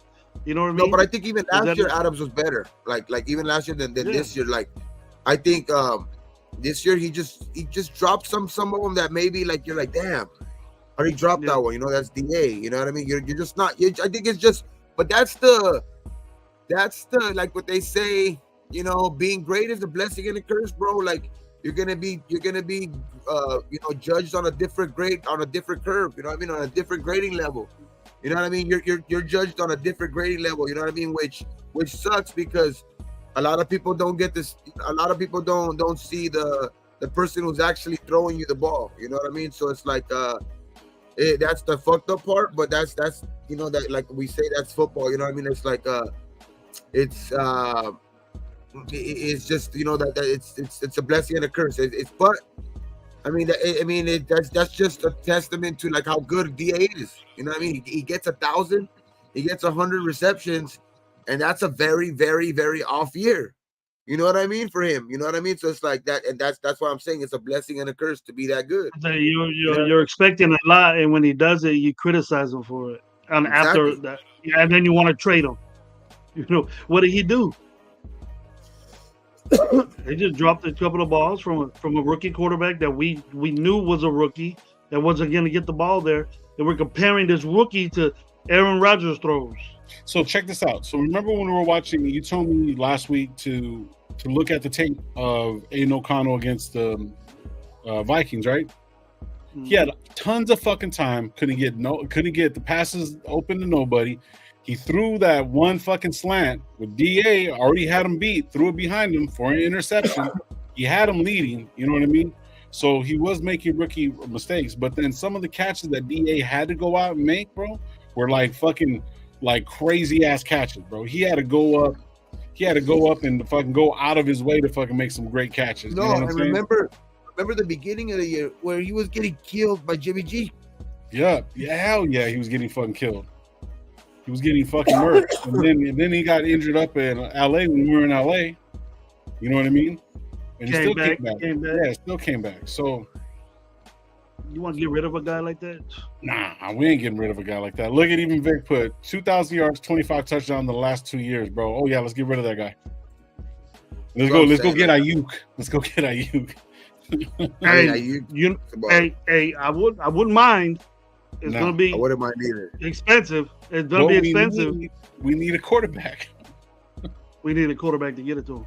Yeah. Who if you get Jaden and Ayuk though? That's already a connection right up there. Yeah, that's fucked up. They already up. have a connection. Yeah. So Rashad right here says, "Do you actually think DA wants to go to another year with the rookie quarterback? He wants, yeah. See, that's what I'm saying. But do you think he wants to go to another fucking cold town when he's already settled in Vegas? And you know what I mean? Like I don't think he wants to go to another fucking cold ass city in New York and shit like that. Like, no, can't do none of that shit. He's settled in New York. I think he's settled in Vegas already, dog. That's his childhood team. He's already settled in Vegas, bought his house out there. He looks like he's happy out there, dog. It looks like, you know what I mean?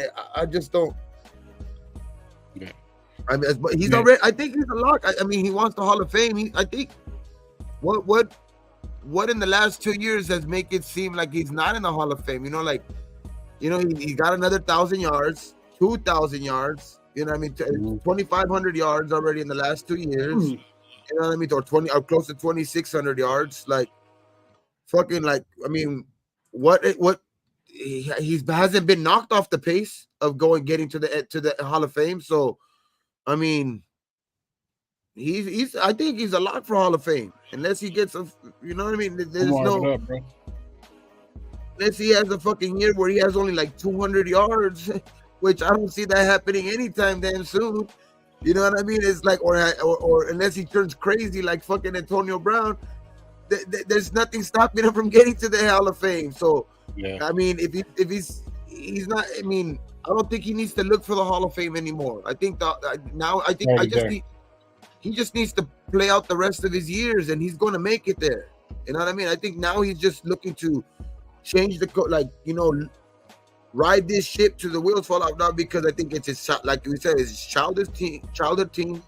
You know what I mean? He wants to be a Raider. He sounds like he wants to be a Raider, and you know, like, he's part of the reason why I think, like, part of that group of players that like pushed hard for AP to get the job. So I don't see no reason of like, I think he's here till at least AP's gone. So stupid. I think he's at least here till AP's gone. Which I don't see AP, like, you guys know my stance on that. I think AP is gonna be a great coach. So I don't see AP gone anytime soon. So I see if that's the case, I see fucking DA retiring here. Yeah. They're saying, he doesn't need a chip, but I mean, even without that, bro, like, Dan Marino didn't get a chip, bro. So Yeah, You know what I mean? DA, DA, players. Yeah, bro. There's so many players who are in the Hall of Fame with no chip. He's getting that gold jacket, bro. No matter what. He's a Hall of Famer. And then if he might wait. You know, if he don't get a championship, but if he does get a championship, he's locked in Hall of Fame. Oh yeah, as a Raider. He's looking for that ring. Yep. Well, who is it, bro? And the best receiver the best receiver. I think the best receiver of all was Randy Moss, and he doesn't have a ring. And you gotta look at the cleanness of his career too. Like no. And you know how the voters in the Hall of Fame in football, which is, to me, you know, it's like it's bullshit. You know, it's bullshit sometimes, and then sometimes it's like, I guess it makes a little bit of sense, but like most of the time it's just bullshit because, you know, like they'll go on somebody's, you know, off the field type shit when it's supposed to be, you know, really, you know, what they did on the field. But you know what I mean? It's like that's why some players, you know, are passed over a certain amount of times, you know what I mean, until fucking they finally get in and shit like that. When they definitely have the stats over guys who are already in the you know what I mean, Hall of Fame. You know, case in point, fucking Greg Townsend from the fucking Raiders. You know what I mean, leading sack guy in our fucking in our franchise. You know what I mean. He's not in the Hall of Fame. You know what I mean. He has Super Bowls. You know what I mean. So it's just like it all depends on like who the voters like and stuff like that. Which, to be honest, like DA, there's no way DA is not getting in. Yeah. You know what I mean? That's not even a subject, bro. That's what I'm saying. Like that right there. That's. I don't think Adams. Like at the end of the day, he wants a ring. Like John says right there, he wants a ring. But I think he's looking to get it with the Raiders. He made the move to come over here to do that. Knowing he didn't have the quarterback while he came to take him over there. There's no way DA thought that we were going to win a Super Bowl with his Derek Carr. I'm pretty sure he did. Maybe a smidget. Maybe a smidget that we might win a Super Bowl with Derek Carr. They had success early. So I never thought we could win a Super Bowl with Derek Carr. I didn't think a Super Bowl. I thought at least playoffs. Bro. But we had a chance to go to the playoffs, but he got hurt. But we're all out of that area. We're done with all that bullshit. I'm not gonna lie, dog. I ain't gonna sugarcoat shit. I fucking thought we could have won a Super Bowl with fucking Derek Carr, because that's just the fucking naive Raider fan in me, every year. You know what I mean? And all of us are that way. Like, to be honest, when you break down their games, like, of course, you know what I mean, he's not better than a lot of quarterbacks in this league, which makes it super hard for, like, why, our hope or what because sometimes, we it's our favorite team, so we're blinded by, you know what I mean? So we think with our fucking head, not our heart, and shit like that, you know what I mean? So it's like, we think with our heart, not our head, you know what I mean? So it's like, or we think with the big head, not the we think with the little head, not the big head. The only time I think about the big head is when I'm thinking about Raider shit. Everything else is little head, bro. Little head runs my life. Larry Haynes, yes, sir. Larry Haynes, where? I'm blessed to see that duo. Blessed to remember that duo that was there. Hayes and Hayes. That was. But I think we're gonna be good, dog. I think we're gonna. Hayes and Hayes. Think, like I said, Jack dog, Tatum. The perfect gumbo recipe is fucking setting up, dog. Like, we're getting everything, dog. We got the coach, we got the general manager. You know what I mean? We got now. We're gonna go get the players in free agency, and then when it's all said and done, the final ingredient's gonna be the final ingredient's gonna be fucking Jaden Daniels, dog. You know what I mean? He's gonna be that spice to fucking that spice to fucking just top it off. You know what I mean? He's gonna be like the fucking salt base. He's gonna be like, you know what I mean? It's just gonna be the little salt. You know what I mean? With fucking thrown on top. You know what I mean? On top of the steak and shit. It's just, oh man, it's just everything's coming together for me, dog. Like, I see it now, dog. You know what I mean? I hope you're right, Gabe. because I don't think I have a choice but to agree. But and with you personally, I'm not gonna say I told you so, but with everybody else, especially with me, you would tell me I told you so. You know, I'm. If we get different, if we hit the fucking bullseye on free agency, then I'll roll with getting Jaden Daniels. Coming good, it's coming, baby. Don't worry, though. Less You know than what a I mean? month away. And I'm excited about it Less because than a we have month money, away. and we're not gonna be these stingy little penny pitchers like these other dudes were. You 3 weeks. 3 when weeks. a guy's out there that's been set. Leonard Williams was out there last year. Those 3 weeks are gonna go by quick, though. I'm telling you. Those 3 weeks are gonna go by so fast. Roquan Smith was out there last year. You know, Gilmore was out there last year. All these players were out there last year. We didn't have. The only one we had Josh McDumbass as our coach. Nobody wanted. That's what I'm saying. You got that money. You got that money. You work things. You work things out the right way. And we could get more money from Blue Chew over here or whatever. And then you got, and then you get rid. You kick. And now I'm probably gonna be one of the few that's gonna say this. And I've been not with this guy ever since his play has been down. But I'll tell you right now that if we keep Renfroe through his contract and pay him this $13 million, I could see Renfroe having a better year, bro. Yeah, I think with a more dynamic quarterback, because it looks like you know why? It looks like AP Renfroe wants to put him in the game. He wants to put him in the game. Because Renfroe is the type of guy who, if you got a more dynamic quarterback out there with that extends plays, he's the type of guy who gets open on those type of plays more. He's a guy who's like a backyard type of player where he's gonna break off, into like little, he's like elusive, like where he's gonna break off into like a little route when and he's gonna follow the quarterback. Like he's smart like that. He has that type of IQ when he's on the field.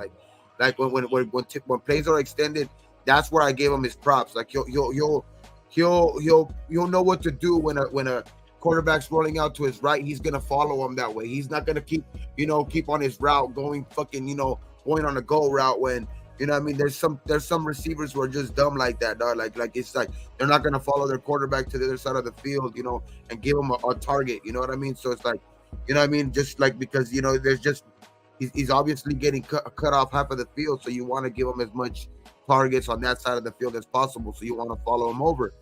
And I think that's where I gave Renfroe his props. That's where I gave Renfroe his props only on that. But like, that's where I think I could see. That's where I could see like where Gravy says I could see him succeed. Maybe playing better if they do decide to keep him because he is that type of quarterback. I mean, receiver. But I don't see them keeping him though because it's just too much money involved. Where would you rather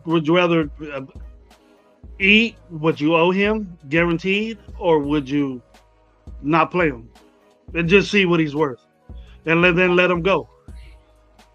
Keep him for another year. Renfroe to me, bro, on some real shit. After his, how do you say it? After his last year 1,000-yard season, we had nobody. He has played like shit ever since. Ever since that hit in Arizona, he's fumbled the ball. He plays really scared. Ever since Arizona, bro, he's played really fucking scared. He's been a liability for himself and people out there, and for the game and for the team. And you have seen it over and over and over. When he gets the ball, he fumbles the ball. I'm not saying, look it. He said in the interview, I play like I don't want to get hit. And guess what? He got his biggest fear came and he got fucking cracked. Ever since then, bro, he plays like a scared guy. He's not fucking explosive. I would say the rest of last year, he did play like a lot like that. Like it was very, very evident. I would say this year, he did look like he was good. He started and maybe get some legs under him when he did get a chance. But and then like when we were having our struggles with Jimmy G and shit like that, dog, it looks like he would be open and they would just not look his way. You would see on film. I mean, he would fumble the fucking ball, bro. He'd get hit, and it would be a liability, bro. It's more of a liability out there than fucking. Did he fumble this year? Huh? Did he fumble this year? Yeah. He gave up the fucking ball, and when he made that one good catch, they went straight back to him, and he fumbled the ball in the Vikings game. He fumbled the ball in the Vikings game, and he fumbled the ball in a different game too. Let me look it up real quick. But all in all, I think Tucker just they got Tucker to replace. Yeah, exactly. That's why I said like, as much as I think he can be better in this offense, like if they get a more dynamic quarterback, I don't think he's gonna get to see that. So okay, I think Tucker's gonna get the rewards of that. I do apologize. Okay, did it fumble? My bad. He fumbled once. Right. Fumbled once? But the same game was his highest total yards, bro. You only have 46 yards. 46, 38, 42, 5, 32, 19, 14, 7, 12, 17, and 23 yards, bro. Bro, that is not good at all. For a $10,000 receiver a fucking year, bro, that's not good at all. You know what I mean? About 10 million. 10 million. 10 million. Oh, I apologize. 10 million. Look at Ike boy fucking, because I have my head like this as a pondering the creation of man. Where is it? Let's see. He's a fucking Ike boy, fucking 23. That's what I'm saying. Shout out Ike, bro. Game pondering the creation of man. I'm like this. Yep. Pondering the creation of man. Why? That's just a thought. Not to be. I really don't say, hey, the money and all that shit. Just get the player. We can get him in. That's what I'm saying, Clifford. You're gonna have to overpay either way. That's what these guys hit free agency to get paid, and that's what they all want to do. They go to the team that pay them the most. They're not there, especially the young ones, the 26, the 27-year-olds that are on free agency. They're gonna get paid. They're done with this 900,000 shit. They want the millions now. Yeah. They want to be able to get the Bentleys and all that shit. They see DA rolling around in and the Ferraris and shit like that. They see those whips. They want that shit. So I see Renfro going to the Saints if he gets let go. Saints, Carolina, like that. Most likely, but he ain't gonna have his quarterback if they boot his ass out of there too. You think they're gonna put out Carr that quick? This year already? I think they give him another. You think they don't give him another year? Derek Carr might just walk away with a bunch of fucking money, bro. Like, to be honest with you, it all depends on what they're doing moving forward. He did twice with us, and didn't do shit. $100 something million with us twice. I think Renfro's gonna be released. To be honest, to me, like that, it's like I don't think he has no trade value at this point. I think he's going to be released, and that money is just more valuable at this point. Yeah, Sean sent me something about 11 million. That 11 million is a lot of money towards a fucking high end corner, which you need. It's almost like more than half of what you need for maybe one of these top end corners. Maybe a Jalen Johnson where you could probably get rid of like Jalen Johnson ain't making 22 million. I think that's what I'm saying. That's what I'm saying. Like that 11 million is more than half of what you're probably gonna end up paying. You know what I mean? A top end corner. You know what I mean? A guy like a fucking. I think market value even for a Snead was like a 21 million or something like that. You know what I mean? Like, and the tag is 18 for a corner. So that's why I'm saying. They tag Snead, he's getting paid 22. So that's why I'm saying the money is more valuable than the if Renfro can turn it around. He's saying don't even tag me. Don't tag me at all. Please don't. Money's more valuable than Renfro can. You're gonna lose money. Yeah, it's just So Renfro will free up 11.8 million if he's released or traded. So shout out Lou, bro, for that. I appreciate you. So that might be because his guaranteed money is already paid up. Cubby Jr. says, cut him and we use get that money back. Money on DT or CB. Run. Trey Tucker Hunter has no dog in him now. Yeah. Yeah, that's what I'm saying. That 11.8 is way more valuable than what he can be. Like as much as I said earlier about he can probably be better in a more with a more dynamic quarterback. Like the money is more valuable than the what if. Than the what if. You know what I mean? And the what if he could be better. You know what I mean? Without a McDaniels, then what if he could be better with a better quarterback? The money's more valuable than that. So you know what I mean? So I think that like because with that 11.8, that frees up. What up, Joe? You already seen what $11 million could give you. $11 million could give you a caliber player like Jacoby Myers. That's what Jacoby Myers is getting paid. You know what I mean? So like if you can get that type of production with that type of money, you're obviously gonna get rid of a guy with the production of a Renfro in the last 2 years and use that money towards, getting some more type of production like a Jacoby Myers, but at maybe a different position like a corner. I'd rather have a corner than another receiver. Oh yeah. No, I'm just saying like I'm just talking about. I'm just comparing the money that what the fucking the importance of the money. I'm just trying to make the example of the importance of the money of what $11 million. $11 million. You give it to Jacobs. That too. But yes, Drew, Jacobs is coming back. I'll take Jacobs in a minute. That is a good question. Over all the free agent running backs, Saquon injury prone. Jacobs is semi-injury prone. But you got the only one that opens up my eye is Eckler. That's the only one that opens up my eye. But the way Zamir White and Jacobs, if Jacobs comes back on everybody wants him on a friendly deal, $8 million, whatever, whatnot. If he comes back on an $8 million deal, right, whatever. If he comes back at that, right, then he's not going to have a bigger role, bro. I figure if you get paid less. And that's what I was trying to say. If we would have took the franchise tag last year, because of the system that the way it was supposed to be played, you know what I mean? Jacobs was going to have a lesser role. So if you put in there, like, I'll take the $8 million, but Zamir's going to get on like some of the fucking carries too. So if you have that dynamic to where you can run the ball a lot, especially with Getsy having a 2-back kind of a combo with his running backs when he had fucking Chicago Bears at the number 1 rushing team in the NFL.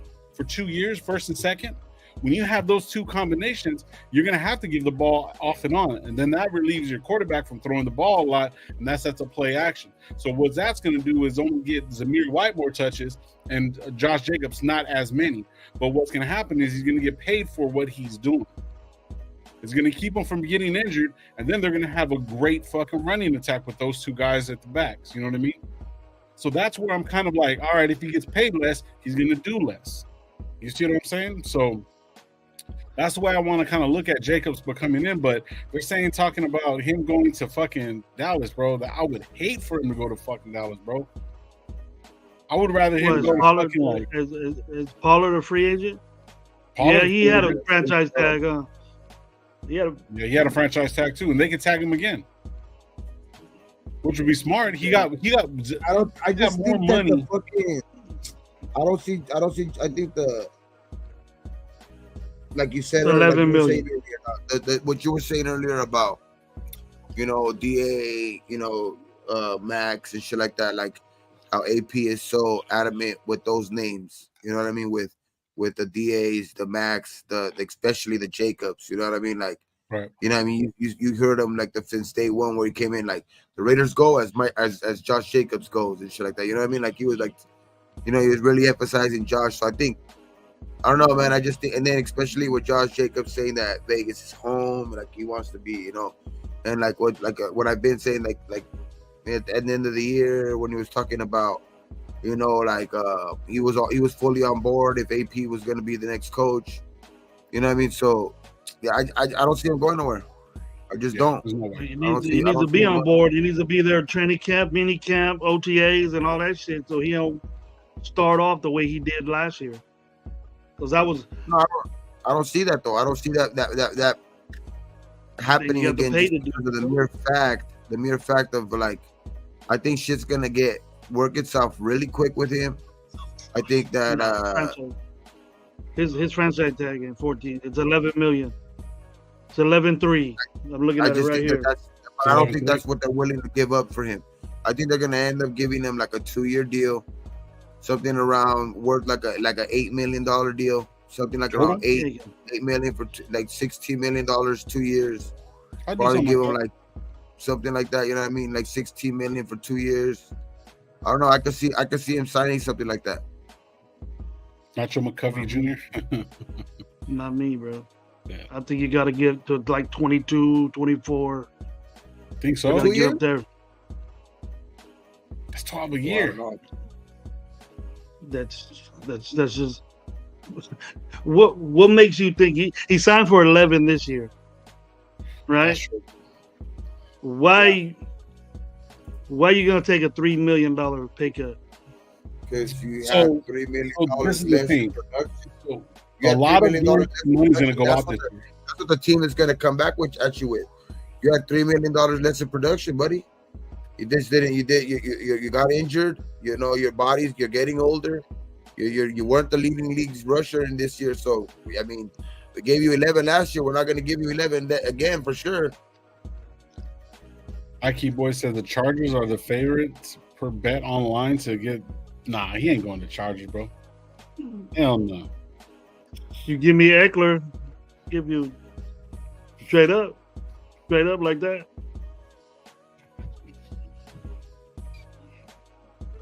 I just think I don't know. I think that's going to be at the end of the year. He played himself. He played himself holding what he did in the beginning of the season, because you could tell the effects of it.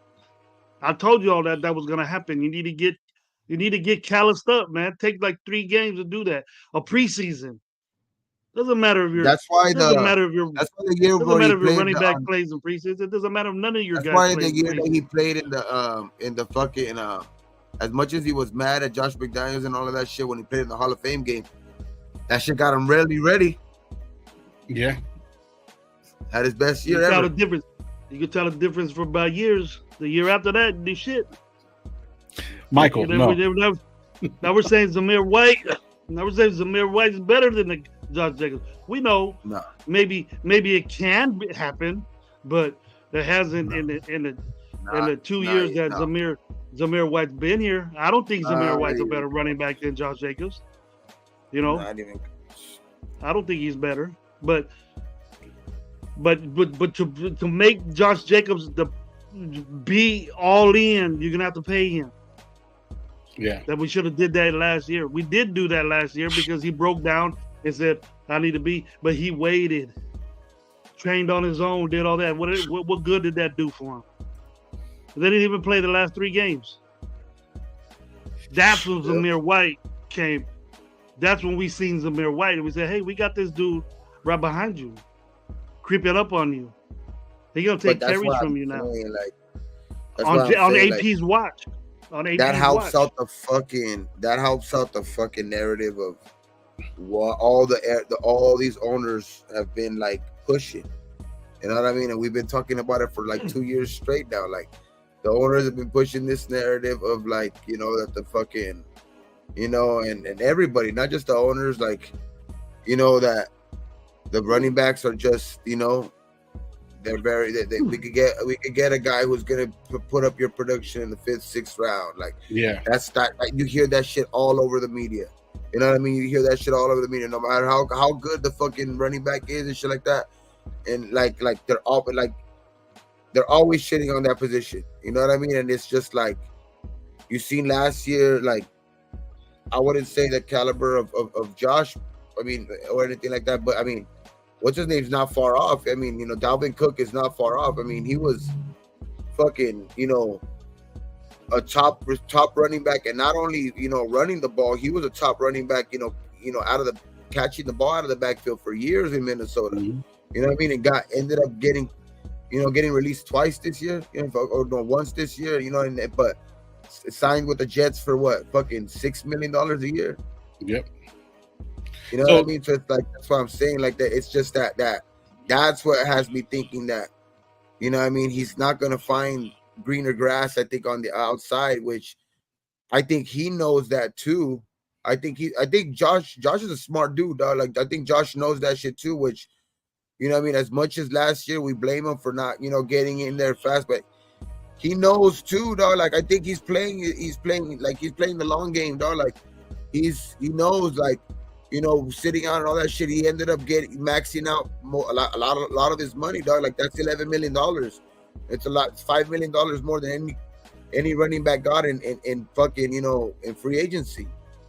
You know what I mean? So it's like and then this year, he's gonna probably end up maximizing it again with not having so much production last year, but he's still gonna end up getting paid a good amount. Which I think $8-9 million, I think around there is gonna be, to me, that's the number. You know what I mean? Because I think he's willing to play ball with the Raiders too, which I think at the end of the day, that's not like that's for his maybe. For people who think that maybe he's gonna get over 10 million, I think that's what you would probably call like the hometown discount. But it's also going to be, it's also a good number. You know what I mean? It's also a good number for a running back who's going to get paid $8-9 million a year. Yeah, just give him what you got rid of Renfro for. Yeah, cover that shit up. So Eduardo Virgil says right here, says, do we get help with our O-line draft or / free agency? I'm gonna answer this, and then I want to get to Derek's comment too. Personally, I would rather go offensive line, free agency, and draft defensive line. I would go free agency on that question for me. I would go free agency just for the simple fact is because we're going to need, if we have a rookie quarterback or if we have somebody that's, like an Aiden O'Connell, if we end up with Aiden O'Connell, I'd rather have some experience in front of us than rookies. You know what I mean? You're right. Yes, what was better? Like, I think this is the way you could probably kind of wait that out. Like, if you look at the end of the season, and I'm talking about people in the chat, or people were asking that question, like, what was better, our defensive line or our offensive line as a whole? Offensive line was considered 6th, 7th overall. So that wasn't too bad. You know what I mean? But I think it was just O'Connell was just holding on the ball too long, which we all know. So then, like, if you go off of those metrics, if you go off that metrics, who would you want to upgrade more? Your offensive line could be. Let me say something real quick, Lo. Your offensive line could be the 6th best total running and passing, but your offense is 28th. Total offense is 28th. Yeah, you got the whole thing put together. How were you in yards and receptions? And the one, I don't give a shit how many yards you can have, because you can have three passes and get 300 yards, or 3 passes and get 200 something yards as a quarterback. Yeah. Just by 2 bombs. But your completion percentage, your third down efficiency, your red zone offense. What were we ranked in that? What were we ranked scoring touchdowns? And then we didn't score a lot of points. The quarterback got better. Our quarterback got better. I admit that. But in the end, he was better. But there was a stretch of games there where he fucking sucked, dude. And and then we blamed the offensive line, and we said, well, he's just a rookie. Well, he got all the first team snaps since the 9th game. And then, he caught up pretty quick because he probably even knew the offense. He had an offensive coordinator that really didn't know. We don't know what Bo knowledge was of the game or what he was about, but we knew that it didn't work. There was reports of Barcelo being a douchebag too. A lot of people didn't like working with him. He was kind of like, he's from that. He's probably pissed because he lost his guy. Yeah, so there's that too. So you get a whole new system in there. And, AOC might be fucking CJ Stroud next year. You never know that. I doubt it. He's not mobile. He doesn't make any plays on his own. And That's the thing about AOC. I know AOC could get better in a different offense, but just the fact that he don't move is his downfall. And if we go get one something like that, but going back to your numbers, if you're the 28th ranked offense, that's all those numbers that I mentioned to you all together. The most important ones is the red zone. You got to score, and I look at our scoring. Who you upgrading first, baby? The offensive line, defensive line. Me being an offensive guy, I would, and I know what stops me is defensive line.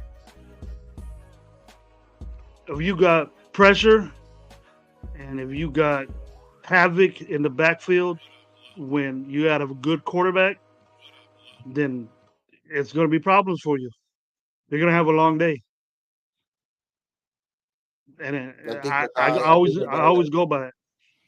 I always go by that. You can have the best offensive line. If they got one dog that busts through that, you got one dog that busts through that, then that's it.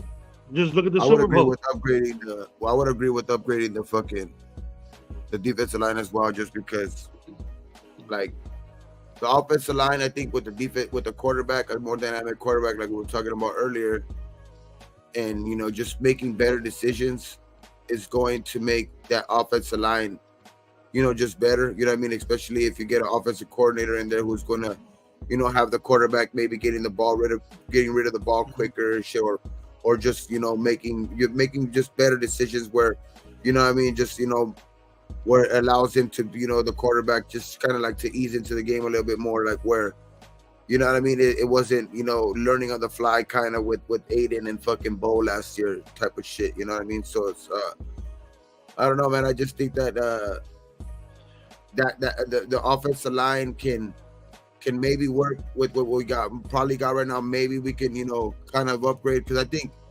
if when it's all said and done, this is the draft where you can, if we're not gonna maybe go, free agency, go offensive line, at least in this draft, that this is the one draft where it's quarterback or fucking offensive lineman. It's very deep for both positions. You know what I mean? So we can offensive linemen and quarterbacks is pretty deep in this draft. So you know what I mean? You could probably get a guy or two like in the later rounds or shit like that. I mean, that's where Thayer came from. I mean, Thayer's a 7th round pick, dog. You know what I mean? So and Thayer looks like he's gonna make some pretty good jumps this year. I think he's gonna jump into that starting role. He kind of did that at the end of the year last year. You know what I mean? And I think you can find some of those guys in this year's draft. You know what I mean? And I think you could go with that. You know what I mean? And maybe develop a guy here or two, or even get a guy that plays right off the bat. You know what I mean? If you get a diamond in the rough type of guy, you know what I mean? Especially if you pick a guard, you know what I mean, in the second, third round, like that's considered really high for a guard. So if you can get a guy like that, but like Gravy said to me in free agency, it's got to be defensive line. It's got to be defensive line, because I think we've already made leaps and bounds on the defensive side to where you can't ignore it, dog. You just got to, like, when you have something like that, where like it looks like it could be something special, like, the defense after what they did, after when McDaniels got fired, like, you build on that. You build on that now, especially now when you got money, when you're gonna have money available. This is the time to strike, dog. Like, you gotta like AP's been talking. You know what I mean? It can't be all talk. You gotta what you've been saying. You know what I mean? Like, it's like saying that shit. You gotta put your feet to your throat. You know what I mean? You gotta fucking, like, you gotta fucking, when you have a fucking an opponent wounded like that, you gotta fucking, take him by the horn. You just gotta fucking not give up. You gotta play you gotta take that same approach, dog, with, like, you know what I mean, in this off season with like making the parts of your team that are strong, make them stronger. You know what I mean? So that way when the draft comes along, you know what I mean, you could focus on certain things, you know what I mean, that are going to put your team like over the top. You want to be like, maybe we're not a quarterback away, you know what I mean, but we could put ourselves a quarterback away if we hit this free agency right. You know what I mean? That and I think the right way to do it is attacking that defensive line first, though. Like, we gotta go get that first, because that just scares the living hell out of every other team, dog. When you have guys like that playing on the other side, like a Coons, like a fucking, you get a guy like in the defensive line like that. You know what I mean? Which I, gravy. You know what I mean? But I'm gonna say it. Dog, it's gonna make the game easier for Tyree. And then at the end of the day, you got the best, to me, the best fucking defensive end in football, dog. It's fucking Max Crosby. You know what I mean? To top it off. You know what I mean? So I think, like, if you can make that defensive line that much stronger, it's gonna make your defense that much stronger. And what up, man? Bro, it's just gonna make your team great. Yeah, bro. You've seen how we're already to making the playoffs. Just look at the Super Bowl this year. What happened to and Purdy had a great season, MVP type season, and I told you guys, I told you on a phone call we had and Gabe about how I felt about how the MVP was spread about. You know what I mean? That I didn't think Lamar Jackson was the MVP of the league, but the thing is that when you have a guy like Lamar that has that special running type ability, yes, you could slack a little bit on downgrade, not downgrading your offensive line, but not really going after what you need, because you have a running back that can get out of situations, right? So all these number one guys that San Francisco brought in the Super Bowl, right? And Purdy and all this the best offensive tackle in the game to protect Purdy. What happened to him? What did they do? What did Kansas City do? They said, throw the ball against us. We're gonna put havoc on you. McCaffrey can do what he wants, right? McCaffrey had a great Super Bowl, almost MVP. But the thing is, he was close to being one of the first player to get MVP and lose the Super Bowl. Close. But the thing is that the defensive front of that Kansas City defense caused havoc on that MVP type quarterback that was throwing the ball everywhere, had all these 5,000 yards and 50 something touchdowns and all this shit, right? Nothing in the Super Bowl. When Mahomes is over here just relying on his defense, sticking with the game plan, doing shit, boom, boom. He had 500 yard passing, just about 400 something yard passing. Yeah. You didn't even see it. I didn't even notice that he threw for 400 something yards or 300 something yards, almost 4. But did you see that? I didn't know that. I was amazed that this dude threw for 400 yards. It was the protection that he had. They stayed with it. They kept doing it. They held guy running backs back. They kept running the ball, and they just played their offense, and they caused havoc on the defensive front towards that offense. On that offense, the referees weren't calling no holdings. All fucking. They say right. Like did you notice that stat that they fucking said that the Chiefs haven't had a holding penalty in any of the Super Bowls or something like that? Yeah, I've seen that shit. They don't play. I'm gonna read this real quick. In that same fucking like somebody that tweeted it out, like they have a picture of like they fucking, here's a picture of them fucking like literally fucking the tackle of the Chiefs. I think that fool fucking, he's like literally like has a hold of fucking Bosa's fucking like shoulder pad, and like he's fucking grabbing the shit tackling his ass. I've seen a lot of those holding calls. Shout out to Warner does the same thing when he covers too. So they let that slide.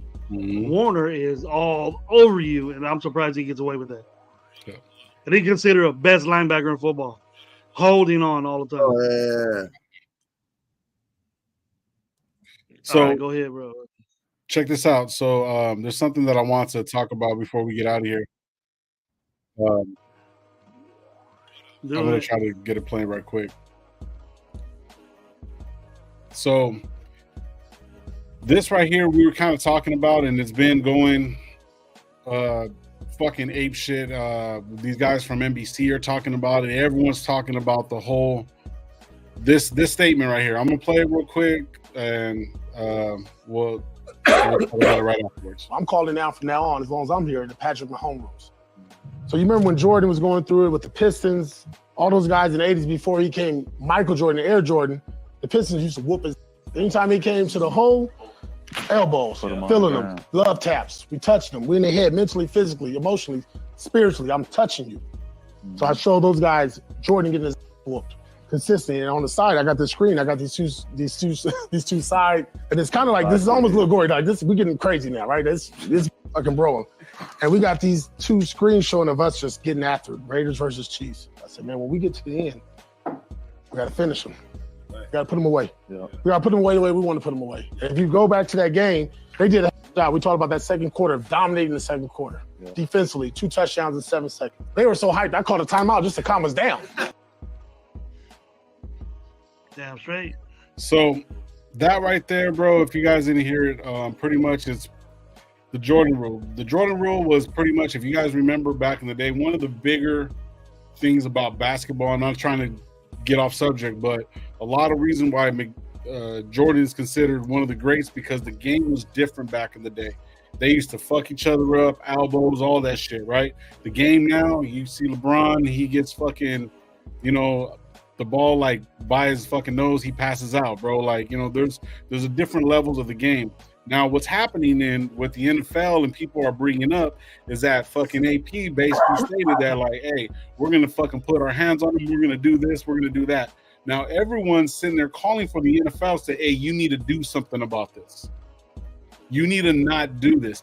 I don't get what the fuck you guys are talking about. This is the sport where we fucking hit each other, where you fucking take each other's fucking heads off. That's the fucking sport. Not necessarily trying to hurt people, and we're trying to move away from that shit, but yet at the same time, they're literally talking about finding AP for just talking about watching some shit in a football, like, in a basketball sport to football. They're literally trying to say something like he should get fined. Like NFL should do something about him talking about this mentality of the sport. Isn't this supposed to be one of the roughest sports in the fucking ever? Like, like, bro, besides boxing and shit, like, what the fuck? Like, why can't you have this mentality in a full contact sport? They're literally trying to come at us. Go ahead, Gabe. Mine's going to be lengthy, but not that lengthy. No, I'm just saying, it's just stupid people, dog, that just want to make a fucking something out of nothing, dog. Like, it's just like, this is football. What the fuck? If that's you're thinking about this, in this type of game, then you shouldn't be watching the game in the first place. Period, dog. Like, what the fuck? How the fuck are you gonna think that of just those statements alone when, you know what I mean? It's just like, bro, get the fuck out of here. You know what I mean? Like, that's fuck you, and that's exactly how I want my team to fucking think.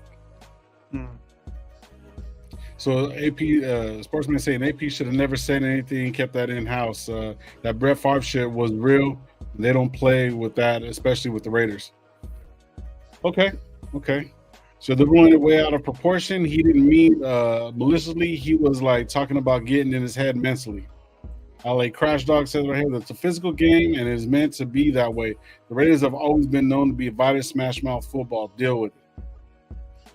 And they get penalized for it, But if it's against one of these good old boys of the league, the pretty face of the NFL, if he gets hurt, the NFL ain't gonna go nowhere. What's wrong with that? What's wrong with that? There ain't no. I agree with the sport. I agree with Nate that AP shouldn't have said that because that's in-house stuff. Go get him, because that's kind of they're saying. Well, are they doing the Greg Williams, knock him out type shit? See, yeah, you know he's what I not. mean? He's not in the space I saying could see it getting close. I could see that next, though. I could see that coming next. They're out to hunt. Hell yeah, that defensive tackle, that defensive end's out to hunt that quarterback. That's what he's there for. That's what that position is for, is to get the quarterback. Quarterback, right. And no matter what, they already made rules of how you hit them, how you can hit them. You can't do this, you can't do that. Okay, if you get them the right way where you don't throw the flag, then what's wrong with it? You wait for him to look up at you and say, "What's up?" Then you throw a flag. He bitches. All these wide receivers bitching.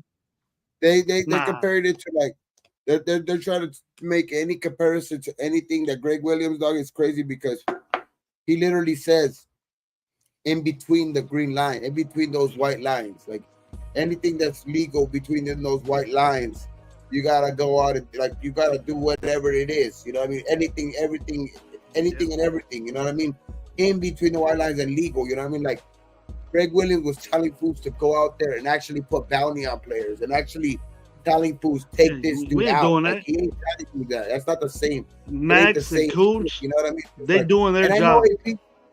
I know AP's careful with his words. That's why he knew what to say. Like I know, like if the league goes back in and fucking says, that's why the league would have been quick to fucking pounce on that and said some shit about it if they wanted to already. Like if anything, like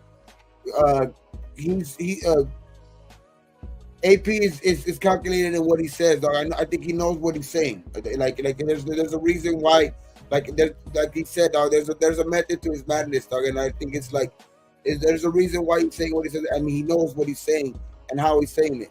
So I think that it's just much just to be about nothing. At the end of the day, like it's just gonna. At the end of the day, it's not gonna be nothing. I think the league would have been a bigger deal on a lot of networks already, not just fucking who was it? Mike Flores said some shit about it. Yeah, Florio did, and then he started. Went to Rich Eisen, and then it started like kind of started to make this movement. Rich Eisen stopped that shit. He goes, "Hey, I like the way they play because these are rules. Let's be right here, right next to it. I'll break them. Exactly. That's the it's violent. You be violent with that quarterback. No. Here's the rules. Be on par with the fucking rules, not below them, not above them. Be on par with them. Barely. No. There's rules for a fucking reason. Because at the end of the day, we're also the most disciplined team. Because we're also to the team. He also was we're the least penalized team in the league under him. So yeah, that's what much as they want to be like, as much as they want to say like, oh, this and that, like they play dirty. Nah, we're the least penalized team. So you can say you could miss me with that shit. We're playing the game I was supposed to be playing, and how it's like we're not taking cheap shots. You didn't see guys taking cheap shots last year. Nope. You seen guys playing to the whistle, and that's it. They're doing their job. So they're doing their job. So if anybody watched the Netflix thing, it was called something quarterbacks, right? It had Kirk Cousins, it had fucking Patrick Mahomes, and it had that one game where fucking what's the name kept fucking touching them, where fucking Crosby kept fucking with them, kept touching them, kept hitting them. AP wasn't a part of that fucking. He was a part of that team, but he wasn't a part of this conversation. McDaniels was still the head coach. He kept fucking touching him. That's when he was arguing. Max Crosby was getting in his face. That was his job. That was literally something what he was just saying right now, just reiterating it on a fucking live, or on the podcast, speaking of what it's supposed to be like, right? So this is the thing. So that was last year. So now AP saying it out and about and being real, being honest, not saying, hey, we're going for their fucking kneecaps. Fucking you take them out. Who was saying that shit? Jones did that shit, was saying paying players to take players out. Fucking Sean Payton was doing that shit. Hit them fucking low, take them out the fucking game. That's not what he was saying. He was saying, hey, let's just fucking get in his fucking head. Push him, put your hands on him, get something, get him uncomfortable. That's what the fucking job of a defensive end is supposed to do. Now he says it out loud, and all of a sudden he's getting investigated. It's horseshit. It's horseshit. And now everybody's gonna do it. Everybody's gonna do it now. Look at Beezy, what up, bro? That's why I say hit the motherfucker. That's what he needs. Yeah. You get to him. You can't let that comfortable. Let Mahomes get comfortable. He'll do what he did in the Super Bowl. Yeah. He'll take you down with 35 seconds to score and win the Super Bowl. Mm-hmm. You know what I mean? But that didn't happen with the Raiders. He was throwing pick sixes. He was fumbling the football. So that worked. That worked. And then I thought that was our shit. And then he shouldn't have let the NFL know as far as teams. Oh, you can be physical with Mahomes.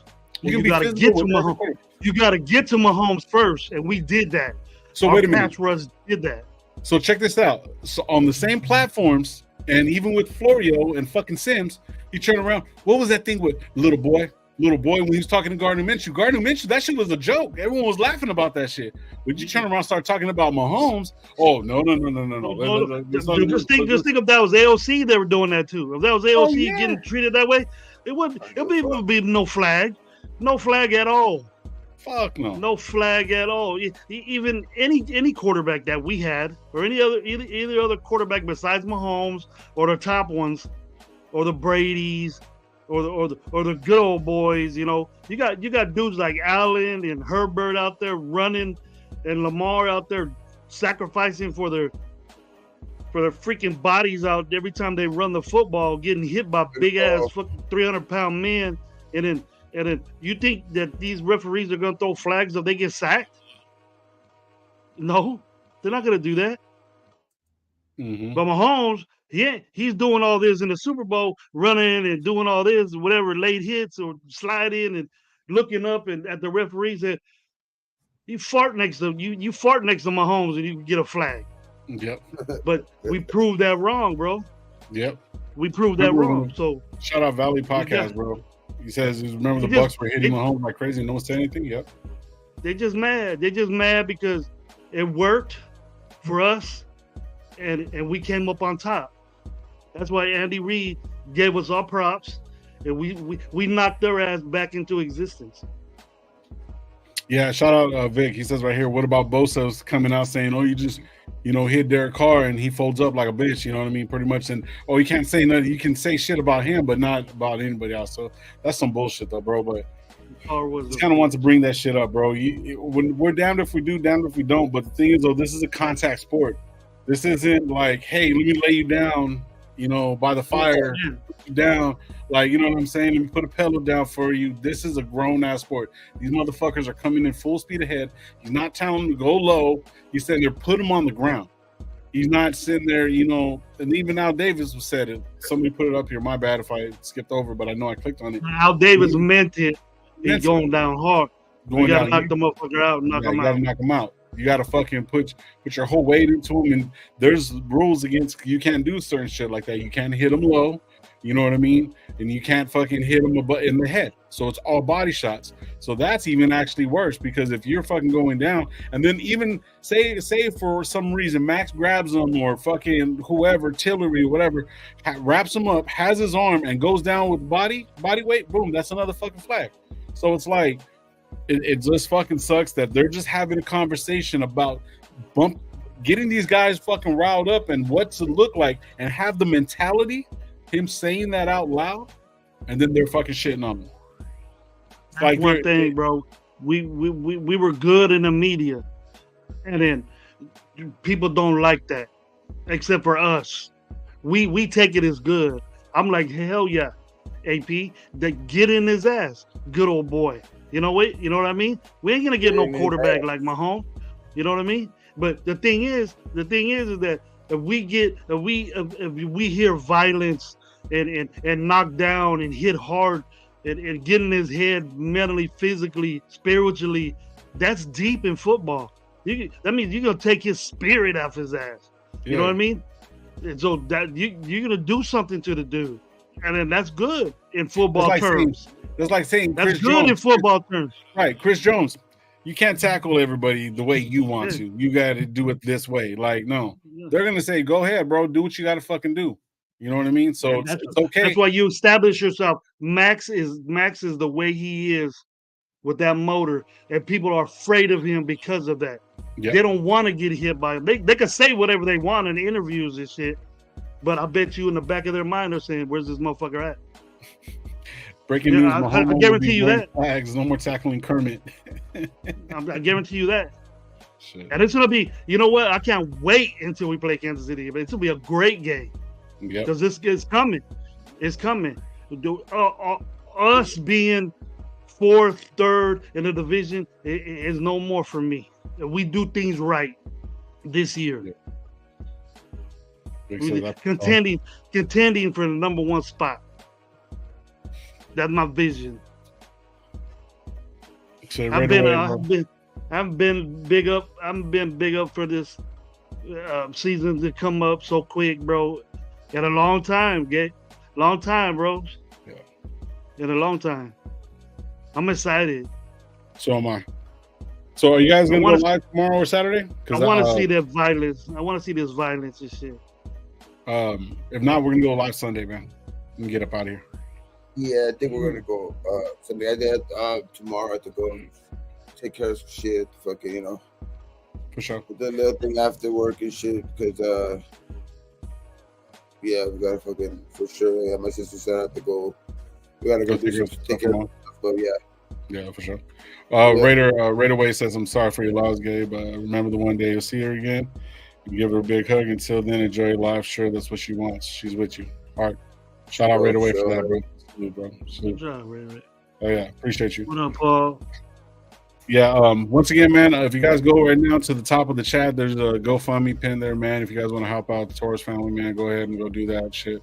When you want to come on my show, bro, hey, shit, just message us, bro. We'll figure it out. He said Coke on my. When y'all gonna want a Coke? That's the wrong word to say. I'll be on there right now. Oh, where? Shit, but yeah, like I was saying though, there's a GoFundMe link into the chat, man. You guys go over there and just go and try to. Yeah, man. Yeah, for sure. Let's do it. Anything's appreciated, you know what I mean. But if not, you know, just sharing it, you know, helps out. You know what I mean? Because you never know who's you know has any means to it. You know what I mean? So or any you know just extra money laying around or whatever. But like, yeah, anything helps out. But just whatever, man. Just share it. You know what I mean? Just that's for sure, man. Anything's appreciated.